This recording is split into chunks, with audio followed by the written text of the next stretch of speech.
What's going on, everybody? Welcome back to the Fear the Hive 1155 podcast, your go-to destination for thought-provoking questions, fascinating stories, and in-depth exploration of a wide range of topics. We are so thrilled to have you here, and we appreciate your ongoing support.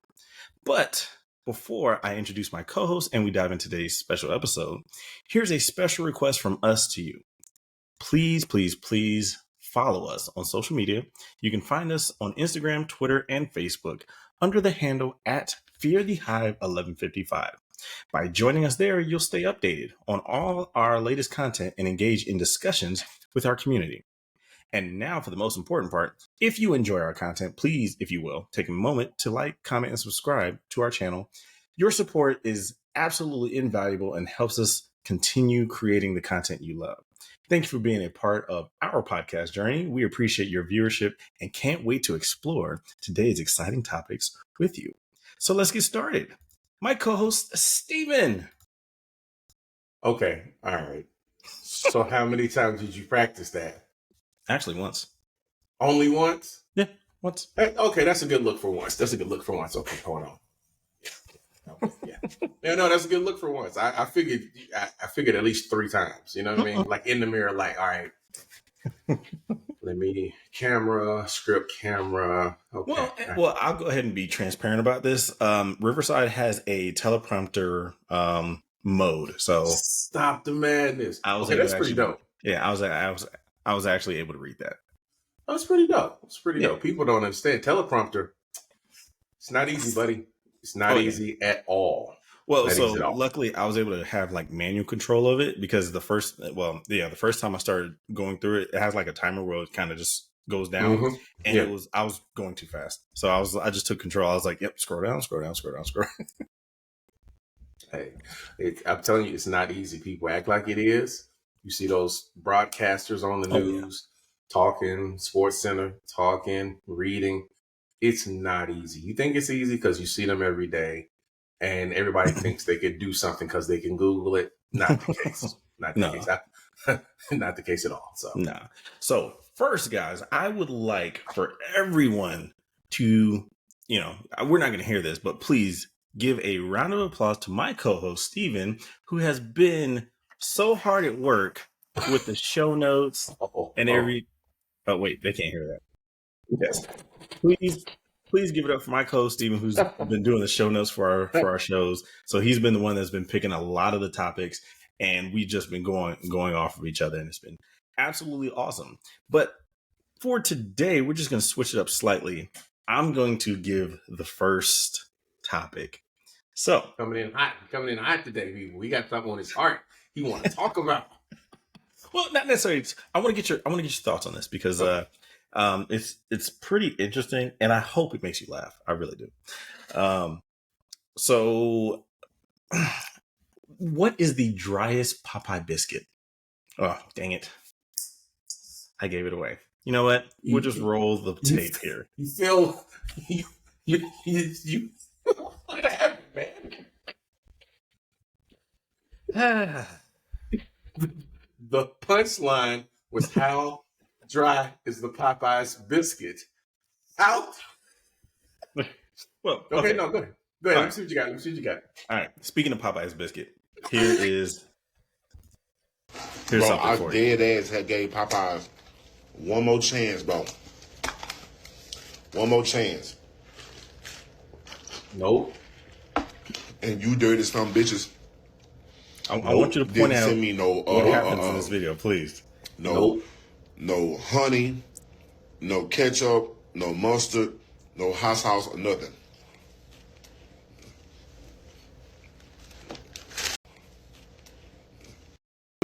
No hot sauce or nothing.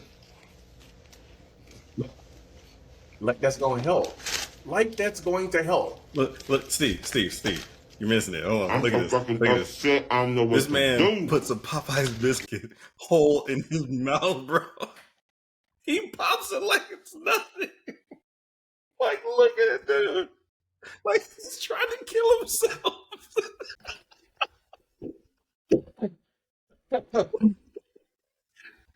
Yo, okay. First of all, First of all, you can't blame nobody but yourself if you put a whole biscuit in your mouth. I don't care where it comes from. Popeyes, Bojangles, churches, the gas station, Mama Them's. Don't matter. You put a whole biscuit in your mouth, you get what you get. Let's start there. But like, bro, he popped the Popeyes biscuit like it was I don't know, like Oreo. Like it was an Oreo. Who does that? So we had Popeyes for dinner today, and that's kind of what brought it up. And I tried to do it, and I was like, I don't even know. I don't even know how it's possible that this guy did this. So it's impossible. So what you're telling me is that level of niggatry is contagious. That's what you're telling me? Gluttony, sir. Because both you and I know that they put one biscuit in whatever selection of Popeyes you get. 2-piece, 3-piece, 5 tenders. They give you one biscuit because that biscuit is for the entire meal, not for an entire bite. And to take it as an entire bite, I wish someone was there to give him the Heimlich. I wish he had to choke just a little bit, not to see Jesus, but just for him to realize how stupid that idea was.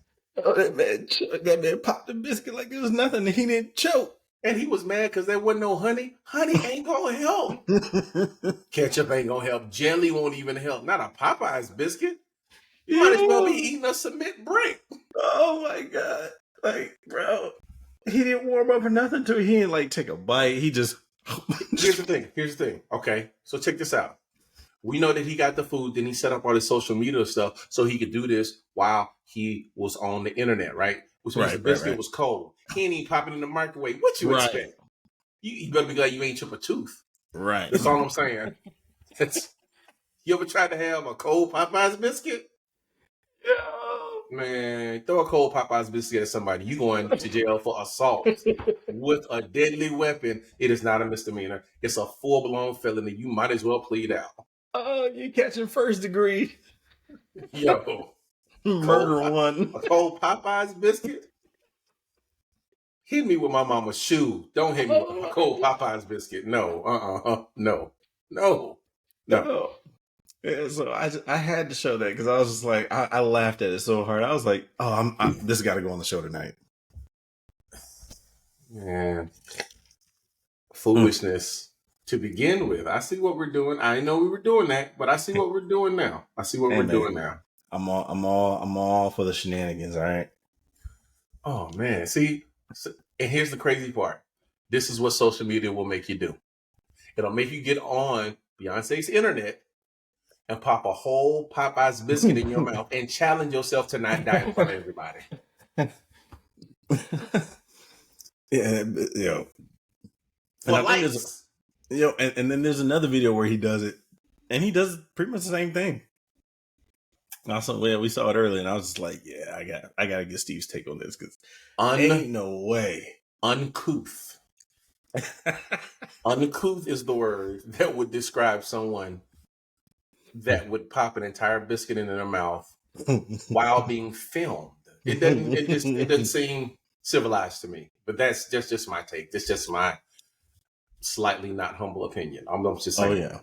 Oh yes. So, but great segue because that's what social media will make you do. It'll make you do stupid stuff for likes. You remember the cinnamon challenge?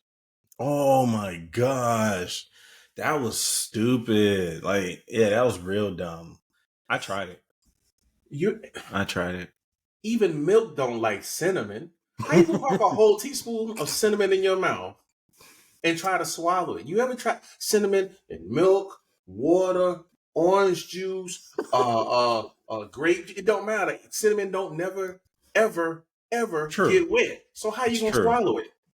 It's hydrophobic. Yes, it is. That's yeah. I guess I didn't do it right because everybody was like, "Oh, this is so hot." I was like, I'm not feeling it. I guess because I kept it just at the roof of my mouth. You tried this? You mean the biscuit, right? No, I actually tried the cinnamon thing. You tried the cinnamon challenge? Yeah, that was like forever ago. No. There's no statute of limitations. Really? On being. I should have known there were no statute of limitation when they got Bill Cosby for that stuff. On Damn. the cinnamon challenge, who thought it's like it's okay? Did you try the Pocky chip challenge with the ghost pepper? No, I'm not stupid. Okay. Oh, Yeah. wow.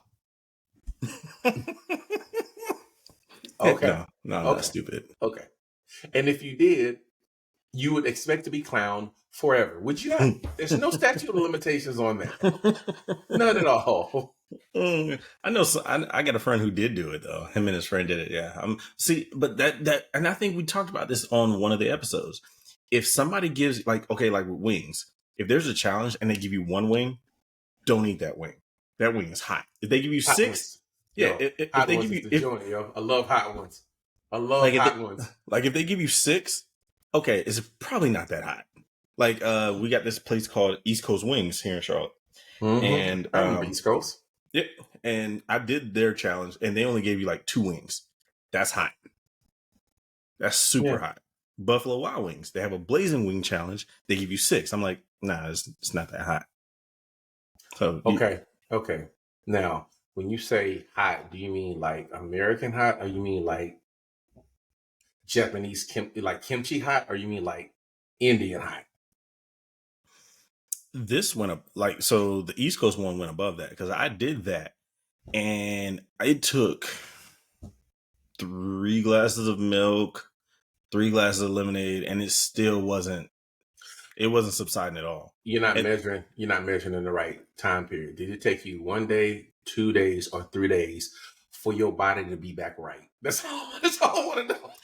Okay, I was younger then, so it was about a day-ish. Oh, okay. Yeah, so it was about a day. But let's put it like this. I went home, and my wife, who was then my girlfriend, I gave her a kiss, and her lips started tingling. Wait, dude. That's how hot it was. So you went and you had ultra super hot wings, and you went and gave your girlfriend a kiss on the... You living dangerously. Hey, man. I'm glad it wasn't Thursday for y'all. That's all I'm saying.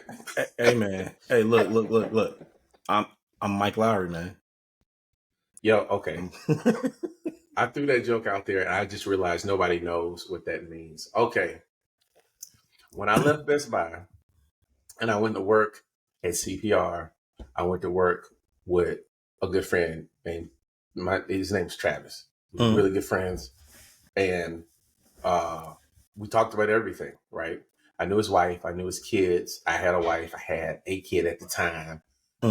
We talked about everything. And so Travis put me up on game. He's like, look, if you want to have a good weekend, you got to make marital adult stuff happen with your wife on Thursday, so you have a good weekend. Because if you have it on Thursday, then you can go out Friday and Saturday with, like, you ain't got to worry about coming home, and right. If you try to get it on Friday, because he was talking from his experience, like normally we're drunk on Friday night, so even if it happens, I'm not gonna remember it. Saturday we probably don't make it home, but then Sunday is church, and then you back to Monday. You ain't getting out during the week, so it's got to be Thursday. And so for the longest time, for the 4 years that we worked together, it was always, hey, it's Thursday. He's like, yep, it's Thursday. I'm going out of town this weekend, so you know what it is, Steve, man. Oh my gosh. Yo, but you know what? He's got a point. It's like clockwork. Like, if there are certain things that you can build your weekend around, it's Thursday night.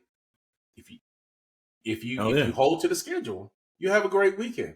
Like, you know how much less tense you are when Thursday is Thursday? Like, Friday and Saturday are amazing. Yeah. Well, so that makes a lot of sense because I play Call of Duty with my friends, and my wife usually teases, and she's like, "What time did you come to bed last night?" And it's like 1, 2 o'clock in the morning. It is what it is. I don't stop till we get a win. If we get a win, at least one win, all right, the night was worth it, regardless of what else happens. I'm gonna play this duty. That's what I'm gonna do. Right. You can be mad all you want to. It's not gonna matter. Oh yeah. She knows that. But yeah, you're right. So yeah, do that on Thursday. Then that means I could definitely play the game Friday night, Saturday night, and she shouldn't complain about nothing. Wait. All I'm saying is, Wait, she might be watching this episode. just take it as friendly advice from another married couple. True. I mean, it may not work for you. Just try it out and see how it works. Because if it does work, then it's your idea. If it doesn't work, it was my idea. See, that's how we stick together. That's how we stick together. That's so you true. said it was gonna work, it didn't work out, so we're not gonna use that. There you go. You gotta stick together.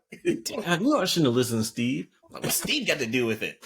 Nothing. Man, hey, he said it would work, and it didn't work. So you don't know what he be talking about all the time. No, I'm just saying. He told me, and I was like, Travis, you tripping, man. It took him 30 minutes, man. He was just talking about all his experiences, and I was like, you know what? I'm gonna give it a try. I'm telling you, it makes sense. We might have to get that man. We might have to get this man on an episode to expound upon that. No, let me tell you why. Okay. Because once you get Travis talking about stuff, there's we have no idea where it's gonna go. That's my man's. But there are certain people that, like, where the conversation is supposed to go. Mm-hmm. Start in that direction, and then that person throws a bomb in the conversation, and now it's just out there, and there's no resolution in sight. That's how our conversation. That's why we work so well together. Like, nice. We work like 12-hour days only because we be talking the whole day. There'd be no end to the conversation. None. Okay. So, but yeah, nah. I'm with it. Okay. I got a question for you. So I'm gonna get back to the social media. But my question is, what would be your response if you found out that your wife had an OnlyFans account that was paying $5,000 a month? So how fast can we get the house paid off? Okay. That was not the answer that I expected. I think that you're taking that in the best of ways. I think what you're thinking is that she's selling toe picks. Don't make sense. I don't care. I'm not stupid. $5,000 a month.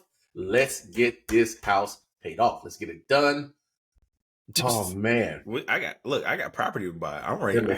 This stuff is in my cart on my Redfin list. Hey, baby, you get to it. Baby, you got subscribers. You doing so well. Wait, so here's the funny thing about that, and so this is a hot take. Sometimes I don't say what's in my head because it's crazy, but women, and not to be overgeneralized or sexist or anything, women have the easiest time with making money. Okay. And it's based on having an OnlyFans account. You run low on money, somebody's going to pay to see it. Somebody's going to pay to see it. Pay to see. I'm not sure. Somebody's going to pay to see it. But again, this is not the direction that I thought this guy was saying. I didn't know. Look. Hey man, you brought the subject. I told you that's why I don't let people. I don't let people in my head all that much. Okay, let me add some meat to these bones. So I was minding my own business, and in my Twitter timeline popped up a video. Now it probably is a fake video because most of the stuff you see on Twitter and on Facebook dealing with men and women in relationships is fake these days, right? And we have to preface our conversations with that so people are not thinking that these videos are real and feeding into this gender war that we got going on. Mm-hmm. But the video was of Joe Smith and his wife. Joe Smith, the number one drafted basketball player back in it's like 97 or something like that. Mm-hmm. Made $61 million over his basketball career.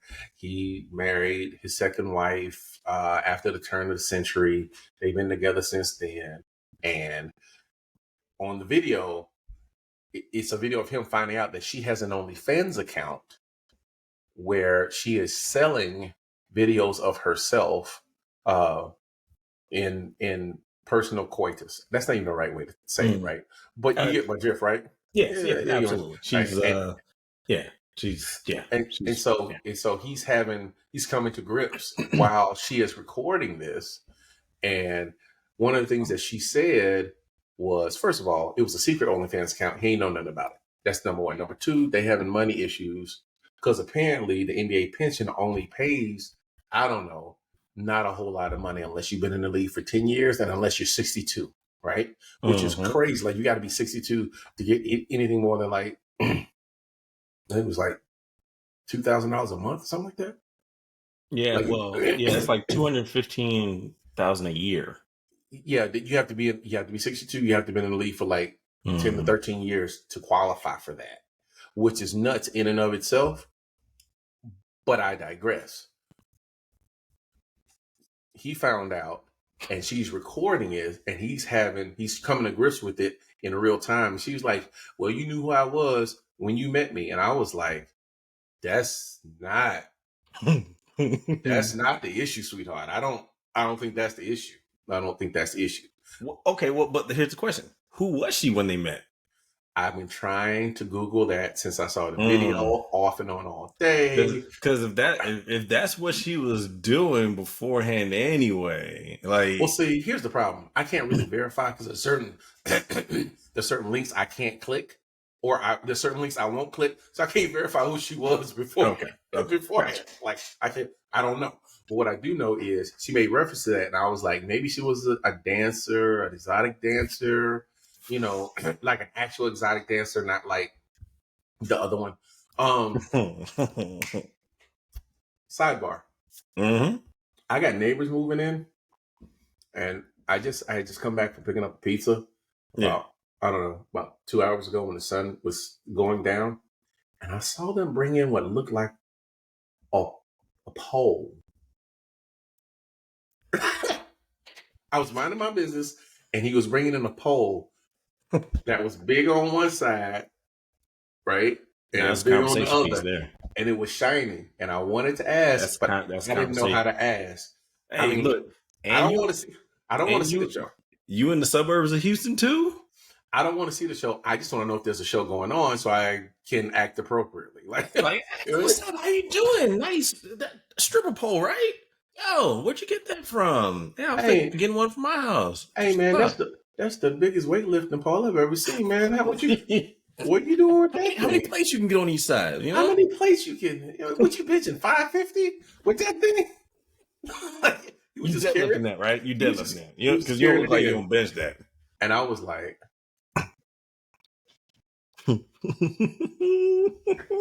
okay, I see.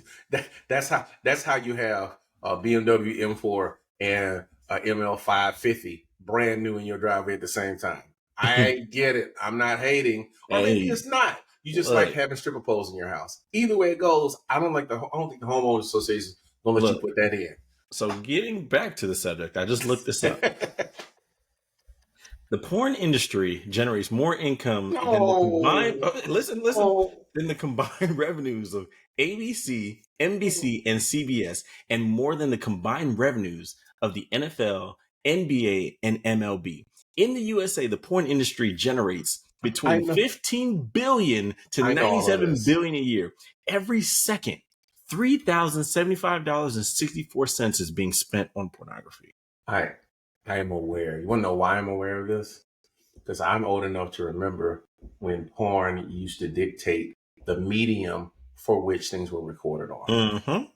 I remember that vividly because they were trying to keep that under wraps, and I was like, "See, what you're telling me is porn chose Blu-ray, like porn chose DVDs and Blu-ray, and that's why we have DVDs and Blu-ray." Wait, are y'all serious about that? Okay, here's another one. So they chose Laserdisc? No, they chose against Laserdisc. Oh, that's the thing. Back when it was VHS, and then it was like mini 8 discs. There's a whole bunch of like options, and everybody's trying to vie for that lane. CDRW, CDRTR. Yeah. Well, so for kids that don't know, my God, you had your cassette tapes, you had VHS tapes that were about this big, and then you have your DVDs that are about this big. Laserdisc was this big. And they had laser discs. They had many laser discs that were this big, right? Just a little bit smaller than CDs or DVDs, right? And there were all these formats. And porn was like, we'll take that one. And everybody was like, okay, we'll go with that one too. Yeah, we'll go with that one. We'll go with that one too. All of them sitting in the room, and they're just looking at porn like, which one you gonna do? ABC, network television, the movie industry, sports. They were all having this conversation, and then porn was like, "We'll take that one." They were like, "We'll go with that one too." That's how they went. That's how you know. That's how you know how much revenue the porn industry. But overall, that brings you back to, hey, I mean, so I didn't get to watch the video, and I meant to watch it at some point today, which is interesting because you had it on here, and it was just like I saw it, but I didn't get to actually watch it, so I didn't listen to the conversation and whatnot. So, but I'm definitely going to listen to it after this. He was despondent. That man, he wasn't in disbelief. He was just like, man. I mean, he ain't stupid neither. Come on, man. Well, I mean, you got to pay the bills, but here's the thing. And I want to stress this for both men and women. It's very rarely what you do.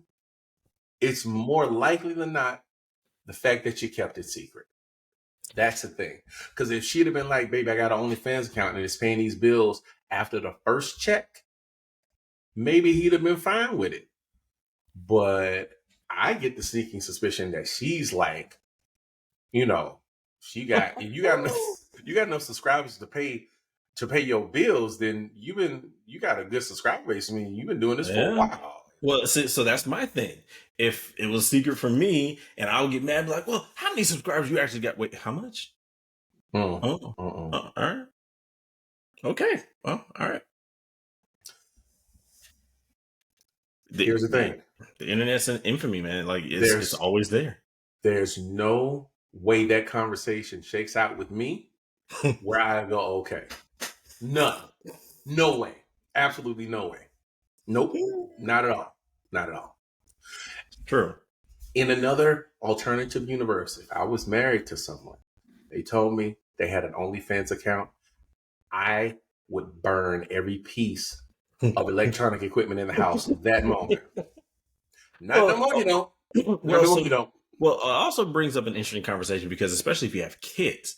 Now, like the whole OnlyFans, blow up during the pandemic when everybody can go anywhere. Like you got a whole generation of kids that's going to be teased because their mother was out there like that. Hey man, long term ramifications for these decisions that people be making. Absolutely.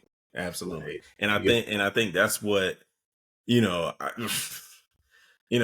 Johnny comes home and is like, Mom, some kid said he saw you on OnlyFans.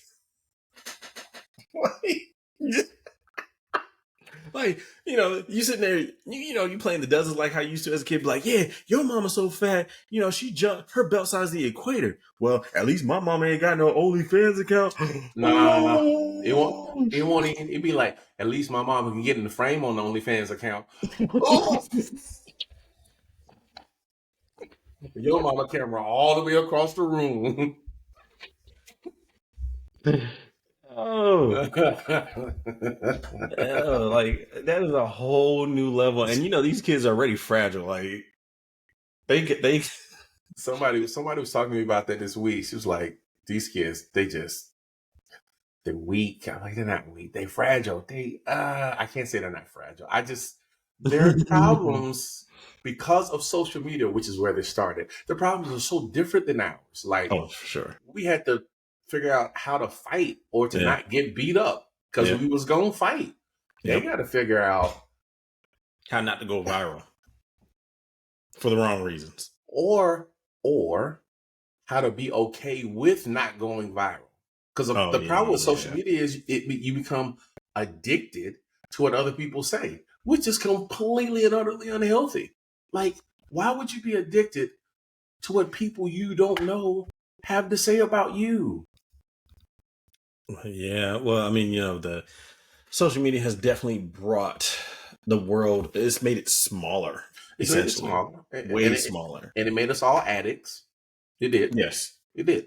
Yes, because no matter what you think about it, you have to admit that the like count has made us all addicts. Like, you post a picture because you want people to see it, or you post it because you want likes. Most people that are on social media do it because they want likes. And what they don't understand is, just like scrolling through the timeline is addictive in and of itself because it's instant gratification. The likes that you get from posting a picture, it's addictive. It releases a hormone, a chemical in your brain, which is why you do it so much. And when people Endorphins. it doesn't you don't get the hormone, you don't get the chemical, and now you're like, oh my God, I gotta take this pic again because nobody liked it. Sweetheart, nobody saw it. They changed the algorithm. We haven't had time. You posted it 4 hours ago. My timeline is full of stuff that I won't see until tomorrow. Yeah, and yeah, speaking of likes, hey, make sure everybody comment, like, subscribe to this video, please. We need some chemicals in our bloodstream. Please. Craig, can I borrow your VCR?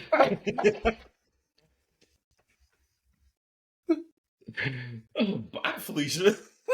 Bye, Felicia. Wait a minute. Who is that? Ask that for some money. I watched that movie way too many times. You think it's like, ask that for some money.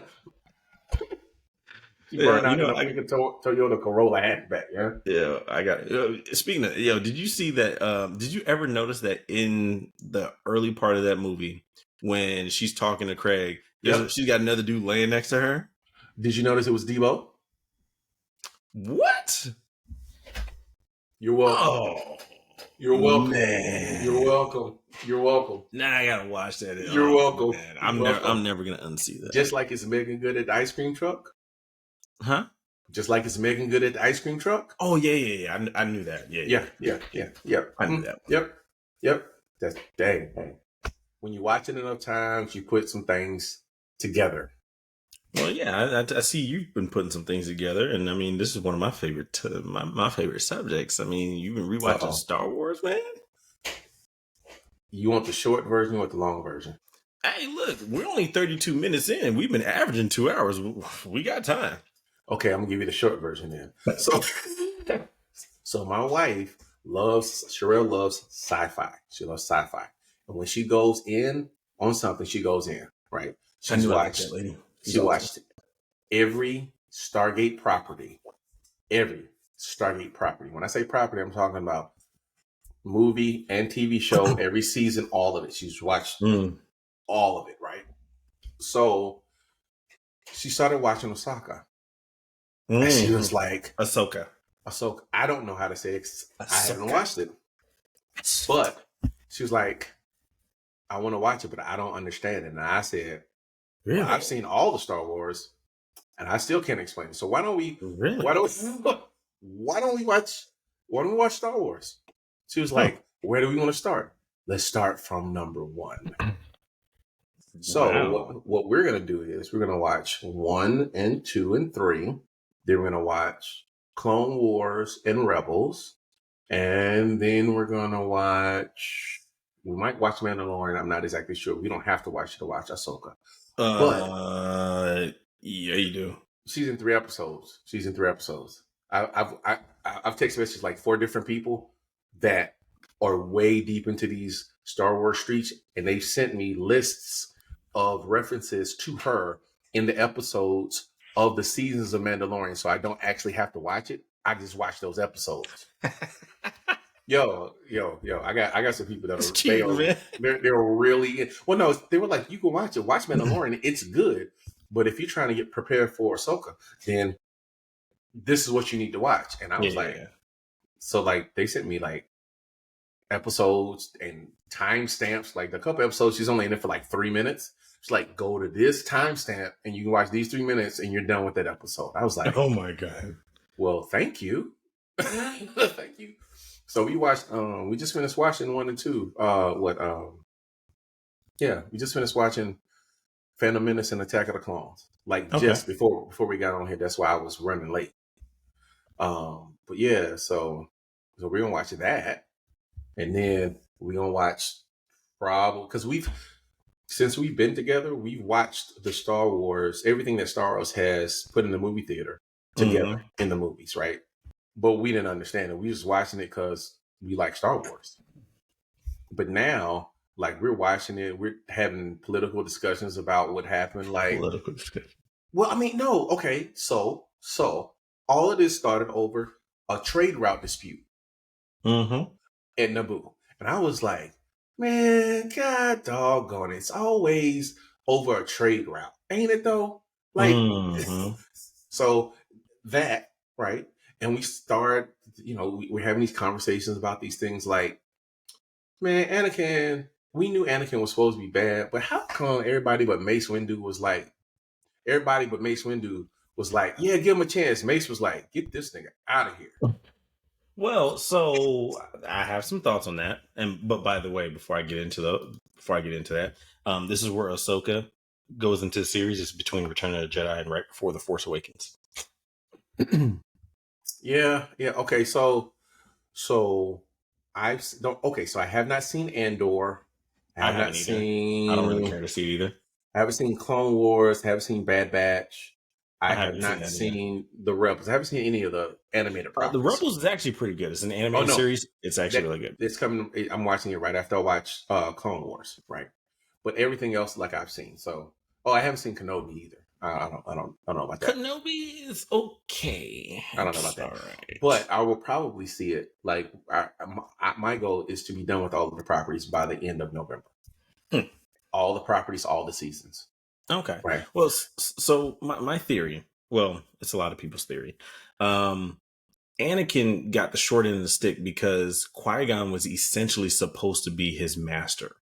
And Qui-Gon was decent because Qui-Gon believed in the will of the Force, not necessarily what the Jedi did. A lot of people considered Qui-Gon to be a gray Jedi, somebody who just used the Force as it needed, didn't really care whether it was light or dark, which ultimately becomes the whole theme that the Jedi were wrong in thinking that you only could use the light side. If you showed any affinity to the dark side, you were completely evil. Like they only dealt, like both of them dealt in absolutes, which was stupid. But essentially, Qui-Gon would have understood. He would have.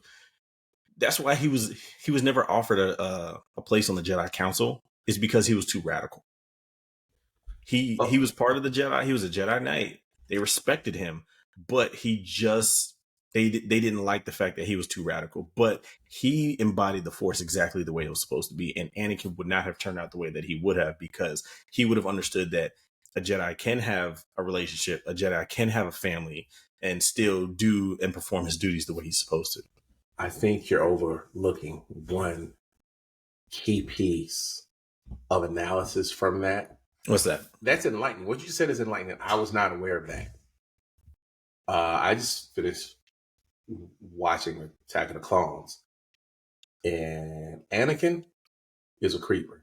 This dude has problems, and I'm watching that. To me, it doesn't seem like any measure of counsel would have changed the intensity of his emotions, which were the problem, right? It wasn't that he was mad; it's that this dude would get furious and kill an entire camp, right? It wasn't that he would get he would fall in love. He'd be freaking Tony Braxton. No, the problem. I promise you, I'll never breathe again. Yo. This dude said, "You kissed me, and the absence of your kiss has tormented my soul." What? Hey, that was some smooth stuff, man. Whatever. Okay, it could be smooth. And Julia stuff, man. You know what he sounds like? He sounds like an addict. That's what he sounds. It sounds like Naboo got that good on the planet. The whole planet got the good because he was like, "Yo, if you leave me, I'll just die, or I'm gonna kill everyone." Well, so okay, like I said. Qui-Gon would have, so when Anakin left, they never let him go back and find out, help his mom or anything like that. Qui-Gon would have done that. If he would have said, "Hey, I need to go see my mom," Qui-Gon would have made it happen. Boom, done. But being a Jedi, they was like, "No, you can't have any attachments." Blah blah blah, and it was extreme. I think, but I don't know. All I know is, I was watching this dude, and I was going... Padme's a cradle robber in the first place, so whatever. They were grown. He was 19. And she had to have been at least mid to late 30s. Remember, they met Tell me again, what is the problem? She. No, you're right. 100% right. I'm just saying. And they had not seen each other for 10 years. Yes, there was a 10-year gap there. So but then they met almost 10 years before that. Yeah, but it wasn't like a grooming situation. It was just like, oh, I seen you. Oh, you grown. Oh, you have too. Yeah. No, I mean, and she was maybe 6 years older than him because she was a child queen. What are you talking about? She wasn't grown. You know what? Now I gotta find it. Nah. I gotta find Googles. He's going to the Googles, people. He doesn't believe me. He's going to the Googles. All I'm saying is, the only fault I have in Padme is she wasn't ready to accept the fact that this dude was bonkers. Okay, she was 14 when they met. Thank you. Okay. Thank you. He was 9. She was 14. Padme was 5 years older than. Okay. Never mind. He was 19. Right. She was 25. I digress. So back to Anakin being absolutely nuts, because there's like, to me, okay, y'all, my mother died because she was a slave to y'all, and I killed everybody in the camp. After I killed everybody in the camp, the men, the women, and the children, I don't think I'm gonna be harboring that hate like that. Like, if I murder everyone, I don't think I'm gonna be like, I hate them. They're dead. I did what I have avenged. It's like he was fatally flawed from the beginning, which I think is kind of a part of it. Technically, he didn't have a father. Like, the Force was his father, so it's a lot missing there. You like Anakin, don't you? I understand him. Why are you trying to shoot that man some bail? That man was a serial murderer. Okay, I was with him up until the kids. I was like, that is a serial murderer. Oh my God. Yeah. Okay. So, I mean, in this, I'm not sure if you got to Revenge of the Sith, but I know you've probably seen it. Yeah, I've seen it. I remember. When he got to killing the kids, I was like, bro. When he killed all 30 of his brethren. These are people that he knew one day he was supposed to mentor. Yeah, no, he was a serial murderer. I'm sorry. And the sad part is, it's messed up, but it's twistedly funny. Is like the kid's like, "Hey, it's Anakin," and all I hear is, "Oh shit!" Hey, what you gonna do with that, man? We'd have been around long enough that you ain't supposed to pull that out. just cause, like, like. Well, so here's the thing: in the series Obi-Wan Kenobi, one of the kids actually survived, and you meet her. Really? You meet her in Obi-Wan Kenobi. So now I'm gonna have to watch Obi-Wan Kenobi. Yeah. Not that I wasn't going to, but yeah. There you go. Yeah. Okay. I mean,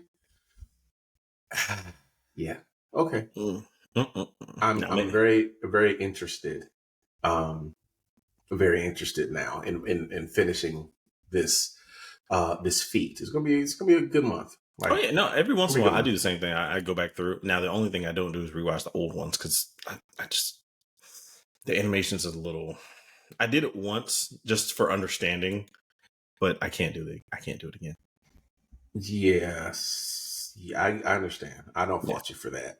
I don't. I tried to have Sam watch it one time. He was like, "Dad, this is stupid." I was like, "It's not stupid. It's just old. There's a difference." History.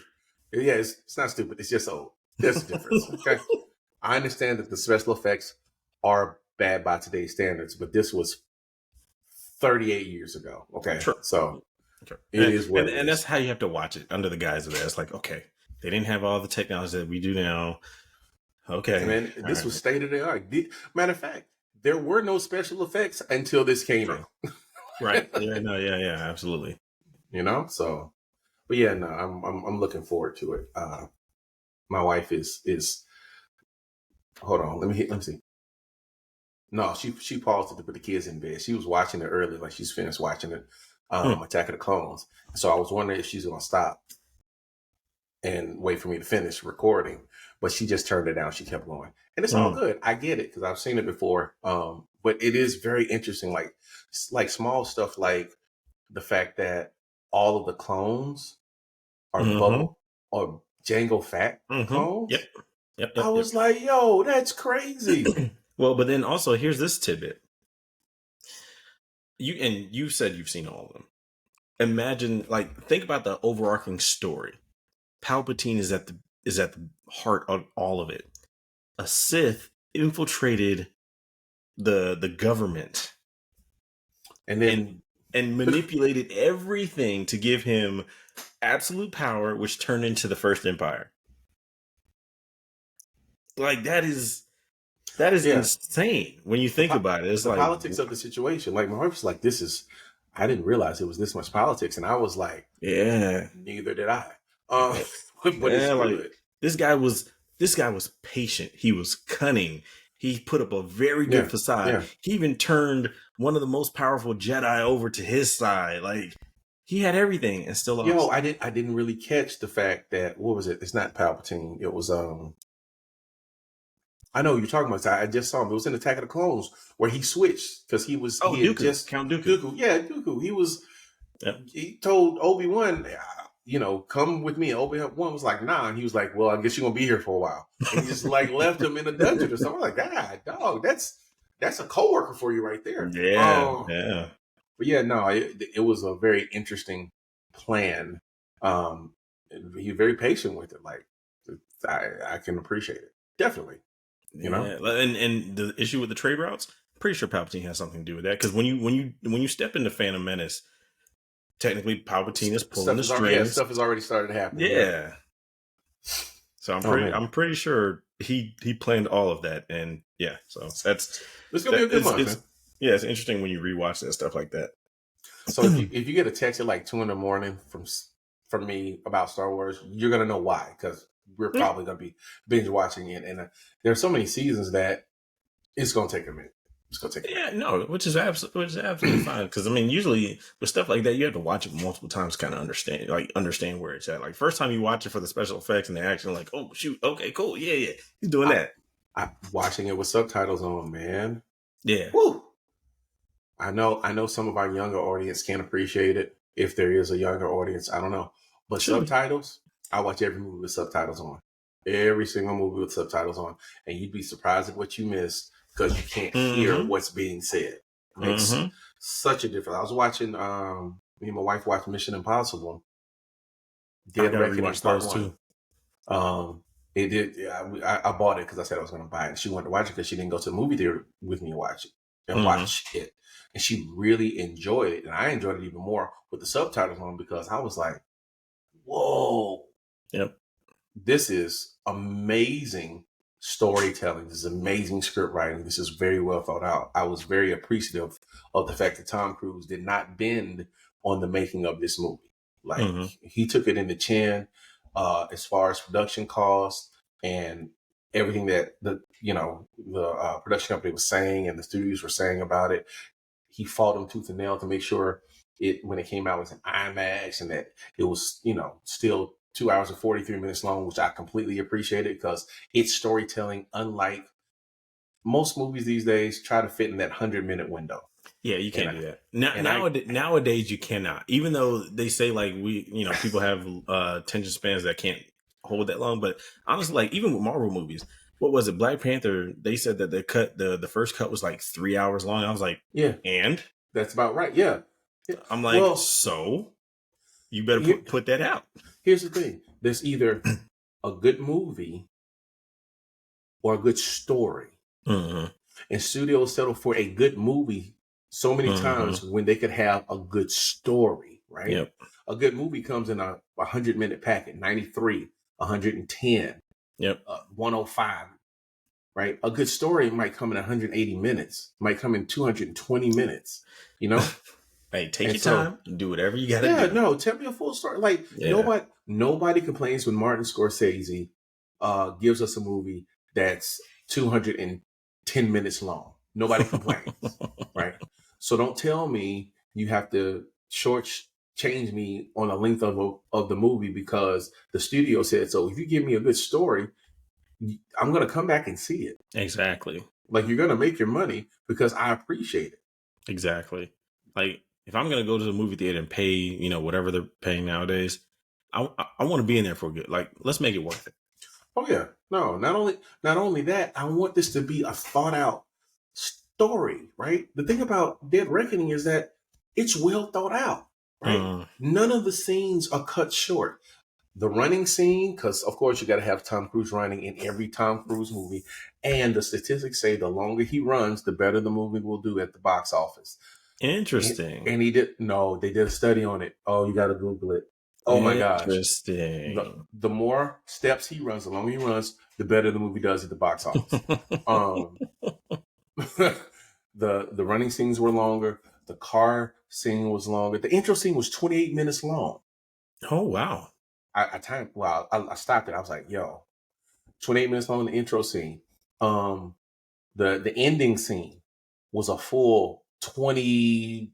It was almost 30 minutes. The ending scene. The ending scene was almost 30 minutes, right? And so it's like, I appreciate it. Like, yeah. I may not like you as a person, but I will patronize your art, because your art, you know, as long as you're not out here beating and drugging women, I will patronize your art. How about that? Right. No, yeah, absolutely.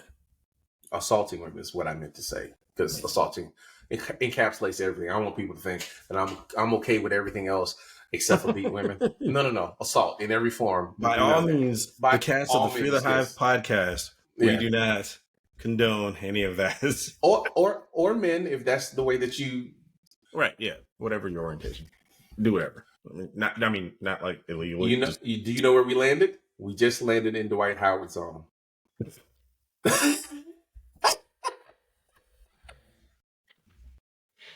I didn't even have it on production notes, because I wasn't going to talk about it. But we're here, and I will say this. It's none of my business who you love. It's none of my business who you are attracted to. And generally, I don't care unless it's funny. And this is hilarious, because this dude at 7'1" hasn't grasped the idea that to be really weird, you gotta have to be anonymous. Like, his preference in my preference, and I'm okay with that. But you can't do that stuff. You just. And then what makes it even worse is he calls us weird, but there are like 50 videos of you touching guys' crotches while you're in the NBA. Yep. We're not weird. Yep. You're weird. You're weird. You're weird. You're weird. Yeah, absolutely. And yeah, I don't even know where to begin with that, because that guy is super weird. Like, I just can't. Like, I didn't bring it up because I'm just. He's in his own category, like over there somewhere. Just, hey, do whatever you do, buddy. I don't care. Can you imagine being matched with this dude on a male-female dating site and getting here, and this dude's 7 foot tall? Yeah, that's the problem. Okay, and let's get to the actual facts of the allegations. The allegations say, no, I'm not even going to do that. I'm not even going to do that. There's no need to do that.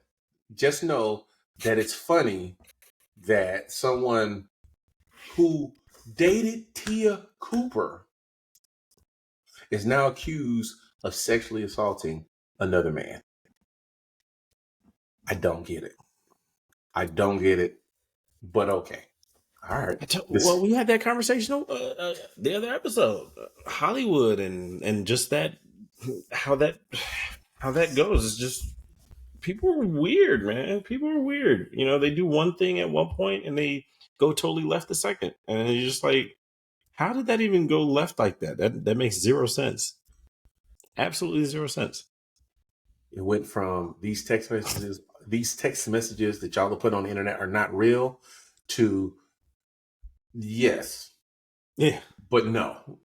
Yeah, because somebody asked him something and he just declined the answer. It was just like, what I do. I think it was like, what I do with my wood is my business. I'm like, yeah, it is, but why am I hearing about it then? Like, I really don't want to hear about where Dwight Howard puts his wood. Like, I care less. Do you know what annoys me? What's that? What grinds your gears? Sloppy celebrities. Oh, for sure. Oh, for sure. Let me explain. Mm-hmm. Derek Jeter has a reputation for doing all manner of things with all manner of women. Like 50 Shades of Grey stuff? And that's another subject for another time. Yes, it is. But here's the thing. Derek Jeter's exploits, by and large, nobody knows. Now, people will say, well, that's because it was the 90s or it was the early 2000s. No. Derek Jeter is batting 700 out in these streets. Okay? No, seriously, 700 with like 56 home runs and 125 RBIs. He's knocking them down. Or at least he was knocking them down. Right. But you never heard about it because he was classy about it, right? Word on the street is he would send gifts and gift baskets and thank you cards and all that good stuff, right? He would treat people right even if they did crazy things, right? And that kind of effort, I appreciate. I even respect that kind of effort, right? You can't be out here just sloppy. That's the beef I had with Zion Williamson. You can't be out here sloppy. Like, there's services. Like, when you get to that level, they got services for that. Like, even the politicians have a hotline for that stuff. Like, come on, man. You worth $100 million, and you don't have someone that's there just to make sure that your NDAs get signed. You're doing it wrong. You're doing it wrong. Absolutely. I mean, absolutely. You're a nationally recognized NBA player, NFL player, and you don't have someone in your crew whose job it is to make sure that your business don't get out. That you don't go viral for the wrong reason. I can't respect that. I can't. It seems like someone's not giving the appropriate amount of effort, right? Oh yeah. Like, those people should be fired. Everybody knows you got a squad. You got to have one dude in the squad. You manage the exploits, right? You got this is gonna sound real bad. You got a liquor guy, you got a gun guy, you got a women guy. Everybody knows what their job is. The best portrayal, and everybody does their job. The best portrayal of that. You ever watch the game that came on BET or wherever it used to come on with? No, I did not. Oh my god, you gotta watch that. It is absolutely hilarious. First off, because they have a lot of cameos of athletes and whatnot in there. But there's this guy named Malik. He's like the star quarterback, the stereotypical black star quarterback. Okay. His assistant's name is TT, and basically, Malik would bring home the women, and Malik would be still sleeping in the bed until you see TT come in frame, and he'll just tap the girl, like, "Hey, come on, we gotta go. Hey, yeah, hey, gotta respect it." Gotta respect it. Like, no, seriously. He's like, hey, your gift basket with your toothbrush and clothes and all that stuff. What else is he there to do if he's not there to manage the other stuff? Yes. Like the first, so like, yeah, if y'all ever get around to watching it, the first 3 seasons are absolutely hilarious. The rest of it kind of took a dive. But I'm thinking to myself, if my buddy gets rich and he's like LeBron and Rich Paul. My buddy gets rich. He puts me on the pre-roll. You know what my job is going to be? To make sure that he stays rich. Yeah. That's it. Absolutely. That's it. And you know, that is the weird thing. Like going back to everybody and their entourages and whatnot. It's like the entourage just kept sucking money. It's like, well, what happens when he's done with the money? Like, come on, guys. Hey, let me be the guy that tells everybody no. If it sounds stupid as an investment, as a deal, as a script, let me be the guy that tells everybody no. I just want, my job is to keep you rich. That's it. Do I want to go back to working? No. That's all I'm there for. I don't want you to pay me no more money. I don't need a raise. I don't need none of that. We just gonna hang out. You're gonna pay me whatever you decided that you was gonna pay me. And I'm the one that they call when it's time for people to ask you for money or investment. And my job is to do the due diligence or to hire someone to do the due diligence. I'm responsible for making sure that this deal is not a money loser. Like an American, I be the best at it. Like an American Gangster, where he was like, "People talk to Huey, you talk to me." That's exactly. Don't talk to me. Talk to him. Talk to him. You know how much time that would free up for some of these athletes if they had one dude that was just there to say no? Oh my God, they wouldn't even be the bad guy no more. Yeah, they wouldn't be the bad guy. They wouldn't be caught up in some mess. Like, hey, I didn't say no. My guy said no. Hey, he makes that decision on that. Well, you can overrule him, yeah, but I don't have time for that. Yeah, I don't know. I don't have time for that. No, not at all. But yeah, no. I don't know how we got down that rabbit hole, but no. You got your squad has to be tight. Squad got to be tight, and everybody's got to know their role. And Dwight Howard has got to stop being weird. I don't think he was always weird, just not in like we assumed that he was weird because he wanted to be liked, and he was.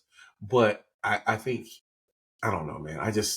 I wanted a better reception from the public for him because it looked like he tried so hard to be loved and he wasn't receiving it. But I mean, you know, oh well. I mean, he was an MVP. They went to the finals. You know, I mean, the guy was literally unstoppable at one point. Like there was nothing you could do to stop him. And then I don't know how you stop being that. Honestly, like my beef with him is on the court. I'm like, it's called back surgery. It's called back surgery. And he's had I want to say 2, and that'll do it, especially for someone that is wide in the shoulders like he is. Mm-hmm. Yeah, that'll do it. That'll do it. Mm. Yeah, because that dude was, oh man. Even though, he was still stiff, but he was really dominant though. That was crazy. Dwight Howard was a monster. People will never, kids will never understand why he is held in such high regard. But prime Dwight Howard was a problem. But before we get to sports, I got one more question. What up? What? Do you have a work wife? Nope. When was the last time you had a work wife?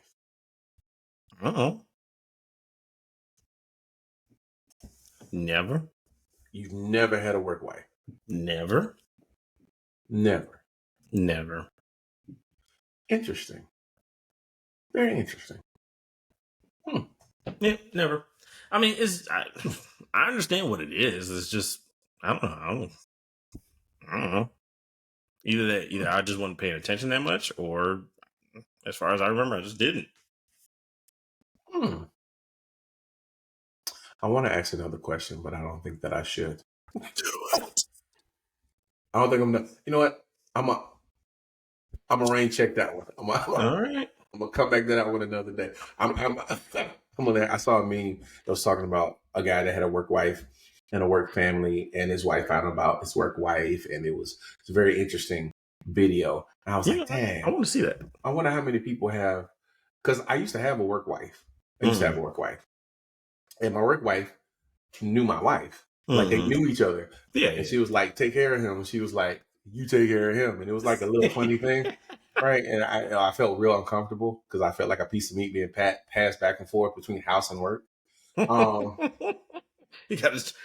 You leave the house, you check in with one, and it's like, all right, now I gotta walk into work and check in with the other. Like, Terrell said you left 30 minutes ago. Why you ain't at work? Wait a minute. Like, what's going on here? But this is not supposed to be collaboration. I'm not King Solomon. I don't have more than one wife in more than one area of my life. When I'm at home, I'm at home. When I'm at work, I'm at work. I'm a family man in both situations. Right. They just do not converge. That's all I'm saying. Yeah. That's all I'm saying. Nah, it was funny. It was real funny. And I was thinking to myself, I remember a time. Because when you're one of a few black people in an area or department, you gravitate to each other and you start doing stuff like, because we go out to eat at the same places. You know, we go to lunch and I see you there, and then next time we're like, well, you know, why don't we just ride together? So you're like, why don't you bring me something back, or let's take our lunch at the same time, and now y'all, you know, y'all do lunch together, and then, you know, somebody has a kid, and now you at the baby shower, all that good stuff. So, you know, I mean, essentially for me, I've been at the same job for 10 years and essentially around mostly the same people. So that is, and especially like most of the people I hang out with during lunch are the same people I game with. So, and none of them are women.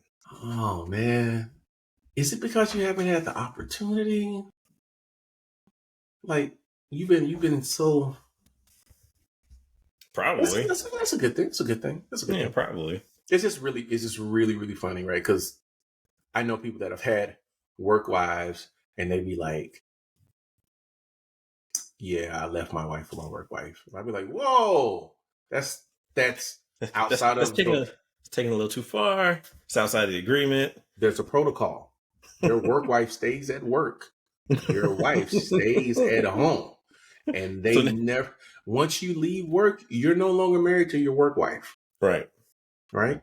Now, before I got this job, I will say that I had a strict policy. Like I do not date the people that I work with, because that just gets messy, and I've seen it get messy, and that's part of the reason why I was like, yeah, no, I'm not doing that. That's stupid. Yeah. I just the right word. Yeah, I just couldn't. Well, you saved yourself a lot of strife, and I'm proud that you didn't have to go through what so many people go through these days. But you missed out on a whole lot, because work wife brings you in all of the good food. Like work wife cooks something for her and her boyfriend, she's like, "Ooh, I gotta take it to my work husband." And the boyfriend sitting there like, "What?" Yeah. Hey, you got to make him your friend on Xbox. That way, ain't no beef. Like, yo, man, your girl tripping at work, man. You need to get. Hey, tell your boy I'm gonna be on when I get home so we can play 2K. Like, you know, you got to make that connection, right? It's true. Yeah. Well, right now my wife's pimping me out for her work friend. We went so every year my wife she organizes the trip for the school for the teachers' school to go to like these professional developments or whatever. And the last one we went to was in Vegas. And you know, I went and met her friend's husband, and turns out he plays Call of Duty and he works at Best Buy. And she's like, "Yeah, hey, y'all would be great friends." I mean, he's a cool guy. It's just, you know, he's definitely a cool guy. He was there with his brother, and then, you know, me and my wife, it was my first time in Vegas. So there were some things that I wanted to do. So we didn't really get to hang out much. And I do have him added on Xbox, but he also works at Best Buy too. And hey man, do you know about? Yeah, I know they don't have the same discount, but it's so different. Is it still like relatively the same? Because I don't know. I haven't had access to a Best Buy discount. Oh gosh, 12 years maybe. Yeah, because I remember that when we were there, it was like cost plus, you know, like 2 or 3, like a little bit of money. Like it was stupid. Like, and the Dynex TV that I got from there, is in my son's room. It still works. Dominique, I will tell you this, man. I know we weren't making no money back then, but I swear I felt like we was balling, because everything everybody wanted, we had. Like, I cannot explain to the viewing audiences how many 50-inch TVs I've owned in my life, because I worked at Best Buy, or because I've had friends at Best Buy, or because I know what their markdown policy is, and gotten really large TVs for absolutely ludicrous prices. When TVs cost a lot of money. They don't now, but when they did, man. Or how everybody would turn down, like, I'm not getting an Insignia TV or a Dynex TV. I'm like, it's still Sony. Like, whatever. Yeah, it's last year's Sony. You go know it. You go pay Sony money. I'm gonna go get this Dynex over here, and we're gonna call it a day. Exactly. Thank you for funding my Sony TV, right? which by the way looks better than your Sony TV, because you got the cheap this year's model, and I have the expensive last year's model. Okay, that's how it goes. That's how No, I still adhere to that. Like when we go to like Black Friday shopping, I'm looking for the best TV of last year. Got to, because if I get this Black Friday TV, it's gonna be crap. Yeah, I want the best. I want last year's best TV that's marked down like a whole lot. That's what I want. Hey man, you I got don't want that. digging. I don't want that new thing. Well, why? Yeah, why? it's just gonna sit on my wall. Play this as long as it has a decent refresh rate. I don't really want much out of it. It is what it is. Yo, you want to hear something funny? Okay, so you said your wife was renting you out, and the first thing I thought of was renting you out to who for what? As a husband. Okay, so here's the thing. You know what I enjoy doing? A lot? Playing video games. That too. And other than those other two things that you're thinking about too, I enjoy doing those too, but I'm not talking about them. What I enjoy doing is being rented out as a husband to go do husband stuff, not that kind of stuff, but the other husband stuff with friends of my wife. Let me tell you why. Let me tell you why. The tea. Let me tell you why. Because I get to practice doing husband stuff and getting it right. And I'm also raising the bar for you single men out there, right? So when my wife lets me go to her friend's house and I go over there and I got to do stuff like, I don't know, mount a TV, change the air filter, change the tire. I got to go over there and help her, help them clean and cook, or I got to go out with them shopping and give them advice on what she should wear. What I'm doing is making sure you got to come correct, because like the bar, I'm steadily raising the bar on what's expected here, and I love it. And at the same time, we're married, we're out the game, so it's like, you know what? Hey, yeah, what did he say? Oh yeah, he was lying to you on that. Yeah, you don't want that. I mean, I don't do that. No, I'm not going. No, not gonna do that. You want to know why? Because, like my mama said, that's domestic, not my business. Unless I will give you a perspective, but I'm not gonna tell you he's lying. I'm not gonna do it. I'll tell you, it don't sound like the truth. I'm not gonna say he's lying. I'm gonna say you might want to look at that a little bit more, but I'm not gonna do that. Because you're not coming back to me when you looked and you didn't look hard enough, and you think he ain't lying, and you mad at me, and then you got to come back to me 6 months later because he was lying. You just didn't find it at the time. No, I'm not gonna do that. Not my business. Not doing it. No, been there, done that. Not again. Or my wife and her friends be in the house, and sometimes my wife, she'll invite them over to the house, and I'll go get them a good bottle of wine and whatnot, and they'll just be in here just talking blah blah, and I'm just in here doing my thing. They're like, "Yeah, well, you got a good husband, man. He just be out here. He don't do nothing but work and come home and play video games with the kids." It's like, yeah. Best husband award, yeah. That means any guy that you get will never. It's always a comparison there. Yeah, like, okay, and it's somewhat self-serving, right? Because I want these people to be in relationships with people that they consider to be good husbands, right? And so not only am I trying to be a good husband to my wife, but I'm also trying to model what that is for people that are seeing, right? Not in a phony way, but like I try to be the best of this thing.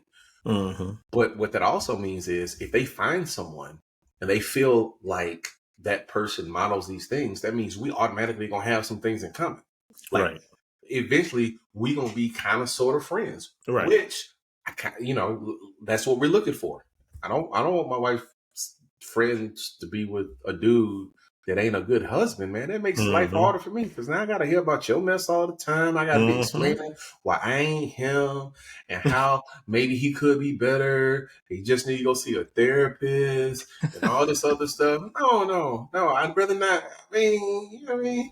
That's it up for everybody. I gotta put on the best face for y'all so that you don't do anything rash. But I also got to walk that tightrope because I'm still in, Well, so on for me and my wife and her siblings on her side of the family, I am the first in-law. Oh yeah, that's a lovely distinction, isn't it? So yeah, so it's like everybody else who's dated and got married and whatnot at some point had to had to come to me, and it was like, yo, what up? The OG, I believe, is what they call it. Exactly. Exactly. Guys be dating the guys date my sister-in-laws, and they're just like, yeah, man, so how's the family and whatnot? I'm like, I peeped you before you walked through the door, homeboy. yeah, bro. I was like, this is what you need to bro. change if you want to stay around. If you're not staying around, let me know. I'm not gonna be in your way. I'm just not like I'm not gonna let you do her dirty. Yeah, and then it's all good. yeah. Just Cool. just let you know that they're gonna be talking about you. Yeah, and I'm not gonna lie. Sometimes I might be leading that chart, but I'm not gonna start her off. Yeah, no. I'm not gonna injure you, but I'm gonna call it like I see it. Just let you know. I have a duty, unfortunately, and I got to protect all of them. You know, just let you know. If you're serious, here's my number. I can help you calibrate. I can even translate for you, right? I mean, because I know my wife's crazy language, which means I kind of know her sister's crazy language. I can help you out some. Oh yeah. Oh yeah. But no, yeah, it's a very interesting way that this life presents itself, where you can interact with people and have these relationships that foster other relationships to come. You know what I mean? Yeah. And sometimes my wife right now, she's in that stage where, I also have on my other YouTube channel, I do a lot of electric vehicle content and whatnot. And some of her coworkers have now gotten electric vehicles because my wife was the first one to do it at her job. So then they had a bunch of questions for her, which means they had to come talk to me. Yeah. They got electric vehicles. And now my wife's like, hey, such said you can come by and record his Ford F-150 Lightning, blah, blah, blah. Okay, kind of fostering relationships in that piece. So it's like, okay, well, all right, yeah, I'll do that. She's like, you call him yet? Nah, yeah, relax. Yeah, I just got his number. I'm a busy man. I'll fit him into the schedule, baby. I ain't forgot about him. Just understand I got things to do. Yeah, it's like, you like when I got your number, I didn't call you right away. I let it simmer for a second, and then I hit you up. I didn't want to seem thirsty. Jesus.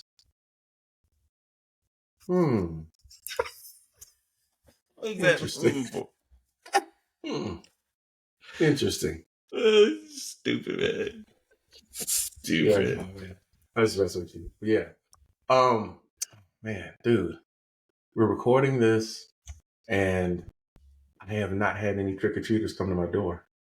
Oh, so our light off. Yep.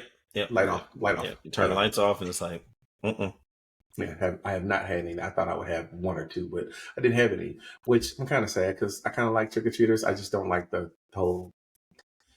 You get it. Yeah.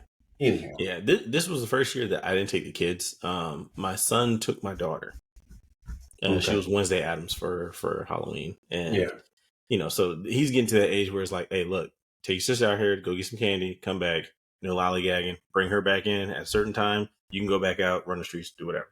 But just make sure she's home at a certain time, please. Hey, it's good to be able to do that. Good to be in the neighborhood where you can do that. That's for sure. Oh yeah, absolutely. That's for sure. Absolutely. Okay. Definitely okay. Make sure it's safe. Okay. I gotta ask you. I have to ask you now.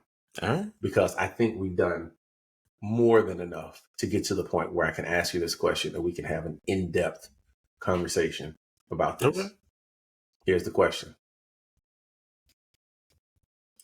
Will the Clippers make the playoffs? And if they do, will they make it past the first round?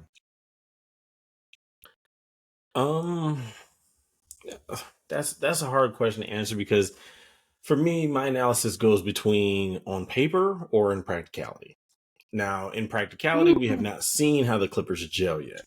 On paper, they should get. It's very possible that they can get to the Western Conference Finals. But the question becomes, you're talking about a Clippers team that has a Kawhi Leonard that has not played a full season in years. And he's not quite the same as what he was. Paul George has never been playoff P, whatever. And then now you have James Harden, who is unhappy everywhere he goes, and yet they keep giving him another chance. Money. They keep giving him money. Yeah, that thing. And it's just unproven because at the very slight at the very slight chance that he's going to be disgruntled or unhappy, he takes that road and wants out and wants to go to another team. And somehow these guys keep figuring out how to do it. Because I thought, like, honestly, he was going to be blackballed and just be, and Philly was going to take it on the chin and just say, you know what, we're not going to help you out. Whatever contract you have left, this is probably the last one you're going to have. But no, they surprised me. But yeah, but to answer your question, I don't know. Once we see them gel a few games, and they have to hit some games where they have some actual competition, because the West is almost stacked like how it used to be now. So it's not really much separating a lot of people. And it's really hard to even predict right now. I have them at least getting out of the first round, yes. Okay. Here's my question. Then, you have them getting out of the first round. What seed do you have them in? Because that's going to determine whether they get out of the first round. That's hard to answer because let me tell you why I asked. It's too early. No. It's too early. No. Right. So, if they're going to get out of the first round, they can't be 7. They can't be 6, 7, or 8. Right. Because 6, 7, 8 is going to be Denver, Phoenix. Ooh, really? Or like who they're playing? Yeah, the top 3, 6, 7, 8 is going to be Denver, Phoenix, and some combination, some arrangement of either Sacramento with Oklahoma City as 4th, Oklahoma City as 3rd, and Sacramento as 4th. And it's the sad part about that. If Oklahoma City is 3rd, you really don't want to see Oklahoma City. You don't. You just don't. Right? You don't want to see Denver. You do not want to see Phoenix. So, and that's 1, 2, 3, and 4, which means you got to be either 5 or 6. I don't think they can win enough games to get 5. I don't think they're gonna win enough games to get to 5. Well, I don't think they can win enough games to get to 500. I don't think 42 games. I don't see them winning 42. How many games they won last year? The West is in disarray right now because you have, the defending champions in I'm about calling them the Broncos, in the Nuggets. And I don't think the Nuggets get back to where they are without what's that name? Not Bruce Bowen, Mike Bowen. Because Mike Bowen had a very, very intricate part in them winning that series, because whenever they couldn't get a bucket, he was there to get that bucket. And that's what sustained the momentum. So he was the momentum creator. And I don't care what anybody says. Yes, I am a LeBron fan, but I'm also a realist. Like right now, I do not see the Lakers winning a championship. That's just where they're at. But we'll put LeBron out the pasture. Okay. But here's the thing. Yes, the Lakers got swept last year, but all those games could have gone either way. And that's really hard for people to be like, oh, they got swept. I'm like, yeah, but look at all the games. They could have gone either way. Denver had too much firepower. They really did. Denver still has too much firepower. True. I haven't seen what they look like this year, so I do have to catch those games. But like I said, the West is in disarray. You have Denver. Like, I don't really consider, like, I know Dallas is there, but let's back up. I don't think Dallas is on the hot streak right now. I don't see Dallas doing much of anything. No, I could be wrong. Denver has David, as far as firepower, KCP. Yes. Which that man ain't ever shot like that in his life, especially with Lakers. KCP, yes, he has. KCP puts up numbers. They still have Aaron Gordon, who is better than he was last year. Right? Mm-hmm. Jamal Murray is fully healthy. Hey, he just hoops. That's a hooper, man. And they do still have Reggie Jackson. Let's be clear. Yeah. And everybody else runs the floor and dunks. Mm-hmm. What else? My question is, what else do you need when you got Joker on your team? Yeah, I mean, defensively, that's a defensively sound team too. You know what I mean? Like, they are the only team in my book that can get past them, but it's going to take a Herculean effort to do so, is Phoenix. All of them have to be on. Like Booker, KD, and Beal have to be on. They're gonna have to outscore them because they can't defend them, right? Correct. That much we know. So there's that. But I mean, need time on Phoenix. Phoenix is not big enough. Sure. Phoenix is not big enough. They traded out DeAndre Ayton for whatever this other guy is. I forgot what his name is. He's like DeAndre Ayton, but he's willing to go to the basket. But he's not big. He's not big like DeAndre Ayton. So, and just as a frame of reference, last year, 1, 2, 3, 4, 5, 6, 7, 8, the Clippers were 42-40 last year. They were 42-40 last year. Barely over 500. Yeah. Right. And they were in the 8th spot last year. And that's why the West is so hard. Like you gotta win like 65 games to be decent. Exactly. Well, you gotta win 50 games to ensure that you make the playoffs and not make the play-in. To ensure that you don't make the play-in. And that's but now the play-in tournament is slightly different. So I mean, it takes on a whole new meaning now because but still, you don't like. I'll put it like this: you got to win 50 games to be the 5th seed, right? To be the 5th seed. Dang, I did not know Utah won 49 games last year. Jesus. Yeah, Jordan Clarkson has kind of been. It's not a game, and they get your boy back. Oh man. Yeah, they've been. Laurie Marketing, they get back. Oh, really? They brought him back? Wow. I'm pretty sure they did. No, he was injured last year. He was injured for a good stretch last year. Oh, okay, gotcha. Which is why I was surprised they got 49 wins. Like, that's a major accomplishment. And to see that Denver only had 48 wins last year, but then again, they didn't have Jamal Murray for a large portion of the year. Which, again, they're going to have a healthy Jamal Murray all year long. So that 48 wins now becomes what? 56 wins? Well, we'll see. It's a long season. We're hoping. We're hoping. We're hoping. And nobody's talking about the fact that the Grizzlies look like roasting garbage, but that's because John Morant don't come back for 25 games. And you know how hard that's going to make winning in Memphis? Like, there's one pushover team in the West. Maybe two. Maybe two. Houston? The Rockets and the Trailblazers. It's true. Those only pushover teams. But I mean, even then, they'll probably win at least maybe 40 games. They're going to play hard. No, they're not going to win 40 games. Neither one of them going to win 40 games. The Rockets, this is going to be like 22, 25. They're not going to win 40 games. They're not even going to win 30 games. No, I'm dead serious. They're not. Not if Zion plays a whole year. If Zion plays, he's not going to play 82 games. If Zion plays, let's say he plays 70 games. The Rockets and the Trailblazers are not winning 27 games. They're not winning 40 games. They're not even winning 35 games, right?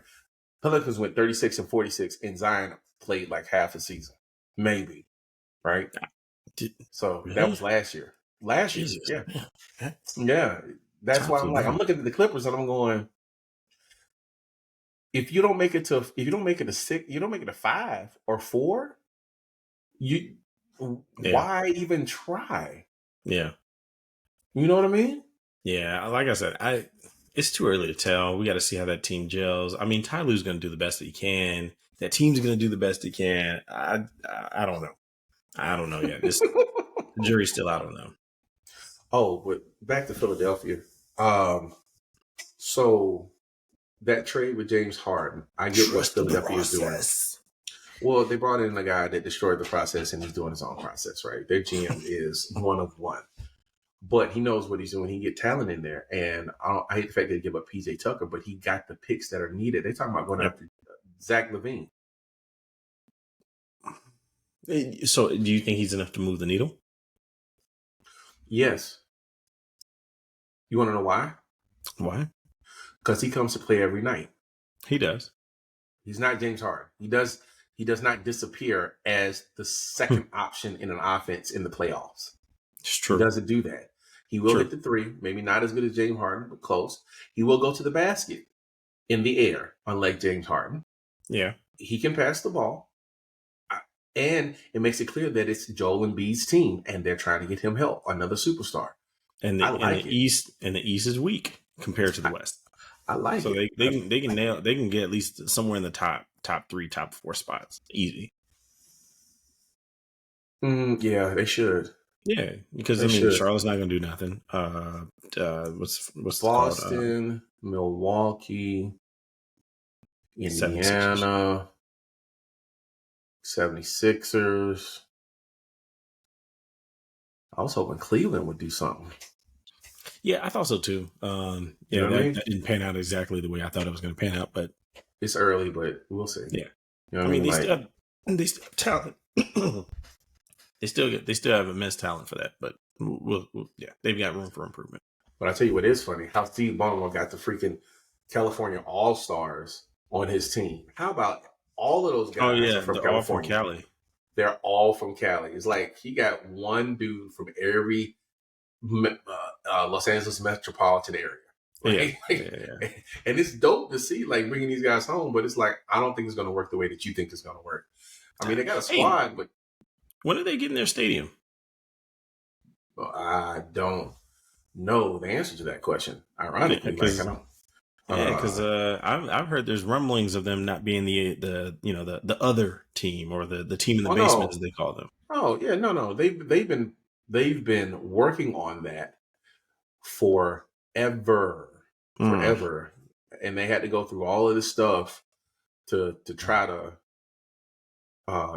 get the area, to get the land, to get it approved, and all that good stuff. They're going to call it the Intuit Dome, if I'm looking at this correctly, and it's under construction in Inglewood in time for the 24-25 season. Right? Oh, nice. Okay, so that's soon. Which means that there are going to be 2 basketball arenas in Los Angeles, which is absolutely stupid. But oh well. I mean, speaking of Los Angeles, 2028, the Olympics. For what?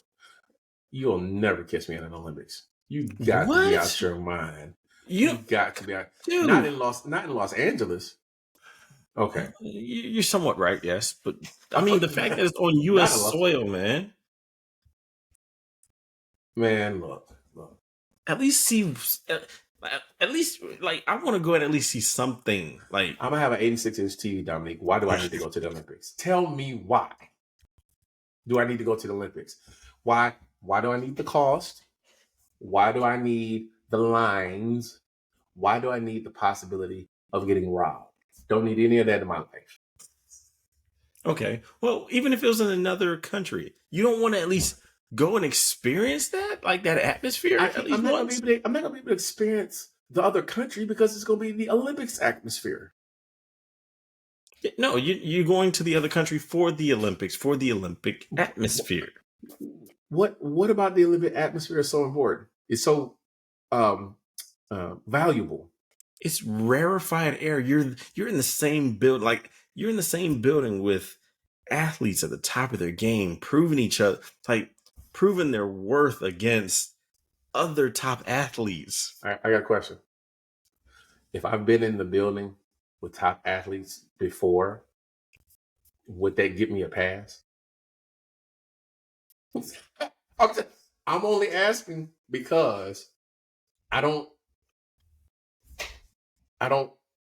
Yes. And you know, I'm gonna miss the 2024 Paris Olympics, you know, which we'll see practically the last LeBron.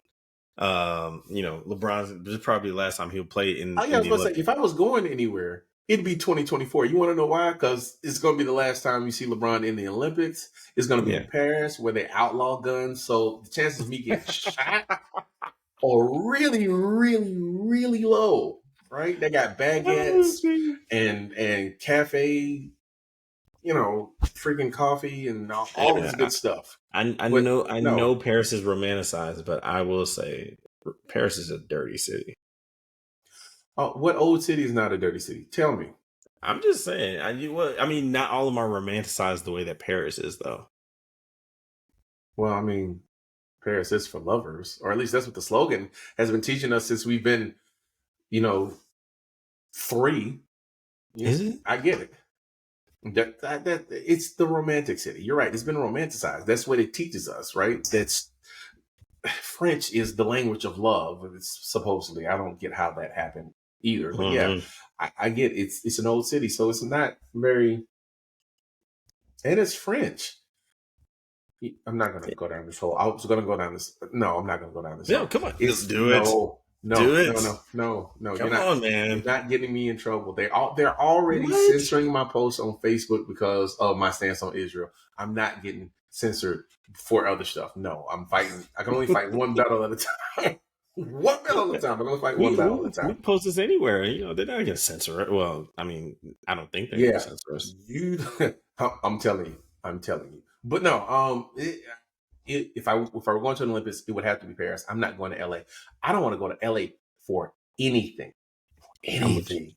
I understand. My brother. Oh my gosh, my brother was telling me how when he realized LA was different was when he realized they don't care about red lights. Like in the rest of the country, red lights are not optional. Right. Yeah. In LA, red lights are optional.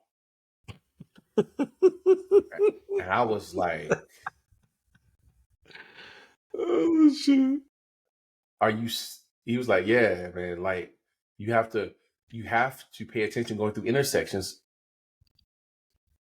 because if not, you're gonna get hit.